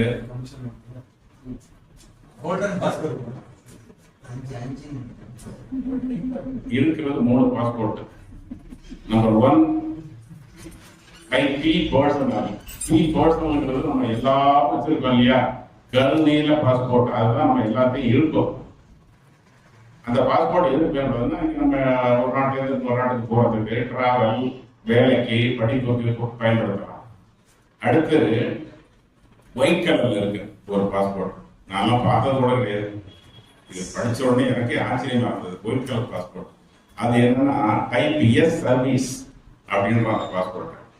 அந்த பாஸ்போர்ட் யாருன்னா அரசு உயர் அதிகாரிகள் வெளிநாடுகளுக்கு போறதுக்காக. நீங்க பார்த்துருக்கீங்க இல்ல? அதுக்கு பிறகு வர்றேன். அப்பதான் உங்களுக்கு தெரியும். ஒயிட்டு அரசு சம்பந்தமான பணிகளுக்காக அரசு அலுவலர்கள் வெளிநாடு செல்வதற்காக பயன்படுத்தப்படக்கூடிய பாஸ்போர்ட். அடுத்தது அரக்கு கலர். அதான் சார் சொல்றது. அவர் அரக்கு கலர் தான் சொல்றாரு. நீங்க சொல்றது ரொம்ப பேர் பார்த்திருக்க மாட்டாங்க. Highly diplomatic passport. Diplomatic passport. அது அம்பாசிடர், இந்தியன் அம்பாசிடர், தூதுவர்கள், மிக உயரிய அரசு பணியாளர்கள், அரசு பணிக்காக வேண்டி வெளிநாடு செல்லக்கூடியவர்களுக்காக பயன்படுத்தப்படக்கூடிய பாஸ்போர்ட். இது இப்போதைக்கு நான் சொல்லிட்டேன். நான் போன வாரம் முடிக்கிற போது ஒரு கருத்தை சொல்லிட்டு போனேன். கவி காலமேக புலவருடைய தனி பாடல்ல ஒரு பாடல் சொல்லணும்னு ஆசைப்படுறேன். இப்பவும் படுறேன், அன்னைக்கு பட்டேன். இப்ப நேரம் வந்து ரொம்ப கடுமையா இருக்குன்னா உங்களுக்காக அதை பார்க்க விட்டுட்டாரு. வேற இல்ல பாடல் வந்து பல பழமா இருக்கும், பொருள் வந்து பல சொல்லமா இருக்கும். அடுத்த அமர்வுல சந்திப்போம். நன்றி. அழகமான கலை இலக்கிய உணர்வுக்கு தலைமையை நடந்து கொண்டிருக்கும் தலைமை உள்ள பேராசிரியர் மருத்துவ திரு கணேசன் சார் அவர்களுக்கு எனது மனமான நன்றி தெரிவித்துக் கொள்கிறேன். இங்கே நிமிடம் வருவாயிருந்தால் ஒரு நிமிடத்தில் பேசி படிச்சுட்டு நான் முதல்ல வந்து என்னன்னா ஸ்பெஷல் வேலை மெடிடேஷன் போயிருந்தேன். அது இதே நாளில் தான் 6th வரைக்கும் 7th இதே ஆனா இந்த ஐயாவோட வீட்டுகள் வந்து அட்டன் பண்ண பிறகு இங்க வந்து அட்டன் பண்றதே எனக்கு மிகப்பெரிய மெடிடேஷன் அப்படிதான் இருக்கு. ஐ ஃபீல் நான் வந்து அதை வந்து உணர்வுபூர்வமா ஃபீல் பண்றேன். அங்க 20 நிமிஷம் நம்ம எதை மறந்து இருக்கிறோமோ அதுக்கு 3 மணி நேரம் மறந்து இருக்கிறத இந்த மறுக்க முடியாத உண்மையா நான் இங்க சபையில பதிவு வச்சுக்கிறேன். மேலும் அது இந்த சபையில சில ஆளுநர்கள் பேசுறதெல்லாம் நான் ரொம்ப ரசிச்சிருக்கேன். ஆனா நிறைய பேர் சொல்லணும் அவங்க என்னென்ன பேசுறாங்கன்ற சொல்றது கூட நினைச்சுட்டு இருந்தேன். ஆனா அதுக்கான நேரம் இல்லை. முதல்ல கலவா சார்ல இருந்து வீரேன் சார் வரைக்கும் ராஜவன் சார்ல இருந்து பொருளாதாரம் ராஜமாணிக்க சார்ல இருந்து அதற்கு அப்பாற்பட்டு நம்ம நைட்டு நாயகர் சுப்பிரமணியன் சார்ல இருந்து இதற்கு அப்பாற்பட்டு பாத்தீங்கன்னா நான் போன வாரத்துல வந்து சொல்லணும்னு நினைச்சு ஆசைப்பட்டதை நான் சொல்லியிருக்கேன். ஆனா இன்னும் இன்னும் பத்தி நிறைய சொல்லணும். 2 தலைப்பு பேசுறீங்க. மகேசன் பேராசிரியர் மகேசன் சார் அவர் 10 மணி நேரம் பேசினாலும் நம்ம கேட்கலாம் போகும். அந்த மாதிரி ஒரு அமர்வு இங்க கொடுத்த அழகமான வாசகர் வந்த முக்கிய நன்றி கொடுக்குங்க. அவர் பாத்தீங்கன்னா முதல் தலைப்பு வந்து கம்பெனியின் தாழ்விதான் ஒரு கம்பி. நான் அதை திரும்பிதான் பார்க்கிறேன். அவர் அப்ப பேசுனதே எனக்கு இன்னும் அவ்வளவு மைண்ட்ல ஏறி மற்ற என்னோட தேவையற்ற ஸ்டோரேஜ் எல்லாம் வெளியே போயிட்டு அதாவது ஒரு மெடிடேஷன் எதிர்ப்போம்னா நமக்கு தேவையற்ற சப்கான்ஷியஸ் மைண்ட்ல இருக்கக்கூடிய சில விஷயங்கள் வந்து வெளியில போயிடணும் அப்படின்ற ஒரு காரணத்துக்காக நம்ம மெடிடேஷன் போவோம். ஏன்னா அந்த நினைவுகள் நம்ம வந்து தொடர்ந்து நம்ம டிஸ்கஸ் பண்ணிட்டே இருக்கணும். ஆக இந்த தலைப்புகள் நம்ம கேட்டு அவங்க பேசக்கூடிய அந்த அது எப்படி சொல்லணும் அவர் பேசுறத பார்த்தா அப்படியே நம்ம நினைக்கிற மாதிரி அப்படியே ஒவ்வொரு அப்படியே அந்த குரல் எந்த இடத்துல குரல் உயர்த்தணுமோ, எந்த இடத்துல தாழ்த்தணுமோ, எந்த இடத்துல ரசிக்கணுமோ, எந்த இடத்துல நகைச்சுவையா சொல்லணுமோ அவ்வளவு அருமையா சொன்னாரு. அதுக்கு அவ்வளவு நன்றி சொன்னேன். அதை விட தாண்டி இன்னும் சில பேர் இருக்காங்க. அவங்களையும் ஒவ்வொரு வாரங்கள் நான் சொல்றேன். அதே மாதிரி இந்த அழகமாக வாசகர் வட்டத்துக்கு இன்னொரு விஷயத்தை தெரிவித்துக் கொள்கிறேன். இந்த எண்ணங்களை மேம்பாட்டுகள் புக்கு இதை தொடர்ந்து நான் இந்த புக்கு வாங்கினது வந்து பாத்தீங்கன்னா இது மாதிரி பல புக்கு வாங்கியிருக்கோம். 25/4/2015 வாங்கிருக்கேன். இந்த புக்கு வாங்கி இப்ப படிக்க நான் ஆரம்பிச்சிருக்கேன் அப்படின்னா முதல் 2 வருஷம் தான் படிச்சிருக்கேன். உயர்ந்து நெல்லுங்கள் அப்படின்றது அப்ப எது வேணும் நீங்க போதும், அதுவே பெரிய விஷயமா இருக்கு. அப்ப இந்த புக்கை படிக்கணும் இல்ல வாங்கி வச்சு 10-11 வருஷம் எங்க வீட்டுல இருக்கு. இன்னைக்குதான் நேரத்தை எடுத்து படிக்கிறேன். அதுக்கு ஊக்குவிக்கும் வகையில் இருக்கக்கூடிய இந்த அழகமான நகர் கிளைக்கழக வாசகர் வட்ட இந்த கலையிலைக்கு ஆர்வ கூட்டத்துக்கு என்னோட திறந்தான நன்றி தெரிவித்துக் கொள்கிறேன் மற்றும் அனைவருக்கும் நான் நன்றி தெரிவித்துள்ளேன். ஆனா இன்னும் நிறைய ஆளுநர்களை பற்றி நிறைய பேசணும். ஏன்னா அந்த அளவுக்கு ரசிச்சிருக்கேன். நான் வரதே உங்களோட பேச்சை ரசிக்கிறது தான், பேசுவதற்காக. நன்றி. மாலை வணக்கம். உங்களுக்கு மாத்திரை ஆளுநர் வரவேற்று வருகிறேன். இன்னைக்கு பேர் கேட்டுக்கொண்ட தலைப்பு கொஞ்சம் வித்தியாசமான தலைப்பு. தத்துவம், பிலாசபி. நார்மலா யாரும் பிடிக்காது. ஏன்னா ஒரு ட்ரை சப்ஜெக்ட் அது. அதை வந்து ஐயா வந்து ரொம்ப அழகா வெரி சிம்பிளா என்ன சொல்லணுமோ அதை சொல்லி அழகா விளக்குனாங்க. எல்லாரும் புரிஞ்சிருக்கும். இதை விட நிறைய தத்துவங்கள் நிறைய இருக்கும் வாழ்க்கையில. ஆனா அதை நம்ம படிக்க மாட்டேங்கிறோம். ஏன்னா அது ஒரு சுவாரஸ்யம் இல்லாத ஒரு சமாச்சாரமா நினைச்சுக்கிறோம். பகவத்கீதை எல்லாம் படிச்சிருக்கோமா ஃபுல்லா கிடையாது. சாக்ரட்டிஸை ஃபுல்லா படிச்சிருக்கோமா கிடையாது. இந்த செக்கோஸ்லோவாக்கியால பெரிய ஒரு பிலாசபர் இருக்காரு காப்கோ, அவரை நம்ம அதிகமா படிச்சது கிடையாது. ஏன் நம்ம நாட்டிலே நிறைய பிலாசபர்ஸ் இருக்காங்க, அதெல்லாம் நம்ம படிக்கிறது இல்லை. படித்தால் வாழ்க்கை ரொம்ப பயனுள்ளதாக இருக்கும், ஆனால் படிக்கிறது இல்லை. காரணம் அது சுவாரஸ்யம் இல்லைன்னு அப்படி விட்டுருக்கோம். அவ்வளோதான், வேற ஒன்றும் கிடையாது. இன்னைக்கு அழகா அதை சொன்னாங்க. Thank you sir. அப்புறம் டைம் இல்லை. இந்த புத்தர் எப்படி இப்ப பிறக்கும்போது சித்தார்த்தம் தான் பிறந்தாரு, ஆனா அவர் புத்தரா இருந்த இப்ப அந்த மரத்தை போய் உட்கார்ந்து புத்தர் ஆயிட்டாரு? அது கிடையாது. அது ஒரு பெரிய கதை. அது ரொம்ப நாள் சொல்லலாம், அதை இன்னொரு நாள் சொல்லலாம். ஏன்னா திடீர்னு புத்தர் ஆக முடியாது. ஒரு நாள் அவன் புத்தர் ஆகல. ஏன்னா பெரிய பிரின்ஸ் வித் ஆல் ஃபெசிலிட்டிஸ் அப்படி வாழ்ந்தவன் திடீர்னு எப்படி புத்தர் ஆனா அப்படிங்கிறது ஒரு பெரிய கதையே இருக்கு. இன்னொரு நாளைக்கு வச்சேன். அப்புறம் கண்ணதாசன் பத்தி எல்லாரும் சொன்னாங்க. ஒரே ஒரு லைன் மட்டும் நான் சொல்லிக்கிறேன். கண்ணதாசன் நமக்கு தெரியாத ஒரு பொருளை ரொம்ப அழகா சொல்லி, இப்ப பகவத்கீதையை எல்லாம் படிக்க முடியாது, ஆனா அந்த சாரத்தை ஒரே ஒரு பாடல் சொல்லிட்டாரு. அந்த கரண் படத்துல கடைசியில உள்ளத்தின் நல்ல உள்ளம், அப்புறம் நீ விட்டு விட்டாலும் ஒரு நாள் உங்க மேனி வெந்தேற்றியும் நிறைய லைன் இருக்கு. அழகா சொல்லுவார் கண்ணதாசன். ஏன்னா அவ்வளவு பெரிய தத்துவத்தை ஒரு பாடல சொல்லக்கூடிய திறமை கண்ணதாசன். அதே மாதிரி ஜாலியாக சொல்லக்கூடியவரும் கண்ணதாசன். கண்ணதாசனுக்கு படிக்கணும்னு சொன்னா ரொம்ப படிக்க வேண்டிய அவசியம் இல்லை. படிப்பறிவு இல்லாத கூட ரோட்ல போற கூட ஒரு கவிதையை படிச்சுக்கலாம். அது ஒரே ஒரு லைன் சொன்னா ஒரு படத்துல வரும். காரோட்டம் எனக்கு ஒரு கீதா, கல்யாணம் பண்ணிக்குள்ள தோதா. இது கண்ணதாசனுக்கு நன்றி.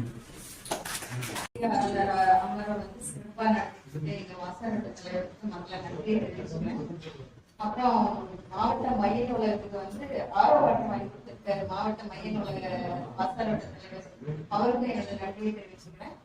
இந்த 86வது இலக்கிய அமர்வு சிறந்த சிறப்புரையாளரை வார வாரம் இங்க அழைச்சிட்டு நம்மளை எல்லாம் கௌரவப்படுத்திட்டு இருந்தா நம்ம ராஜமாணிக்க சார் அப்படின்னும் என்னோட நன்றியை தெரிவிச்சுக்கிறேன். சிறப்பான முறையில பேசி அமர்ந்திருக்கிற எங்களுடைய சிறப்பு விருந்தினருக்கு என்னுடைய வாழ்த்துக்களையும் நன்றியும் தெரிவிச்சுக்கிறேன் சார். இங்க 86வது இலக்கிய அமர்வுல எல்லாரும் கலந்துட்டு இருக்கிற இலக்கிய ஆர்வலர்கள் அவங்களுக்கும் அத்தனை ஆளுமைகளுக்கும் என்னோட நன்றியை தெரிவிச்சுக்கிறேன். நன்றி சார். போன வாரம் கட்டட திறப்பு விழாவிற்கு சார் வரலைனாலும் நம்மளுடைய நிகழ்வுகளை தொகுத்து அழகா ஒரு பாட்டோட போட்டு நம்ம ஜெயக்குமார் சார் அவர்களுக்கு என்னோட நன்றியை தெரிவிச்சுக்கிறேன். நன்றி சார்.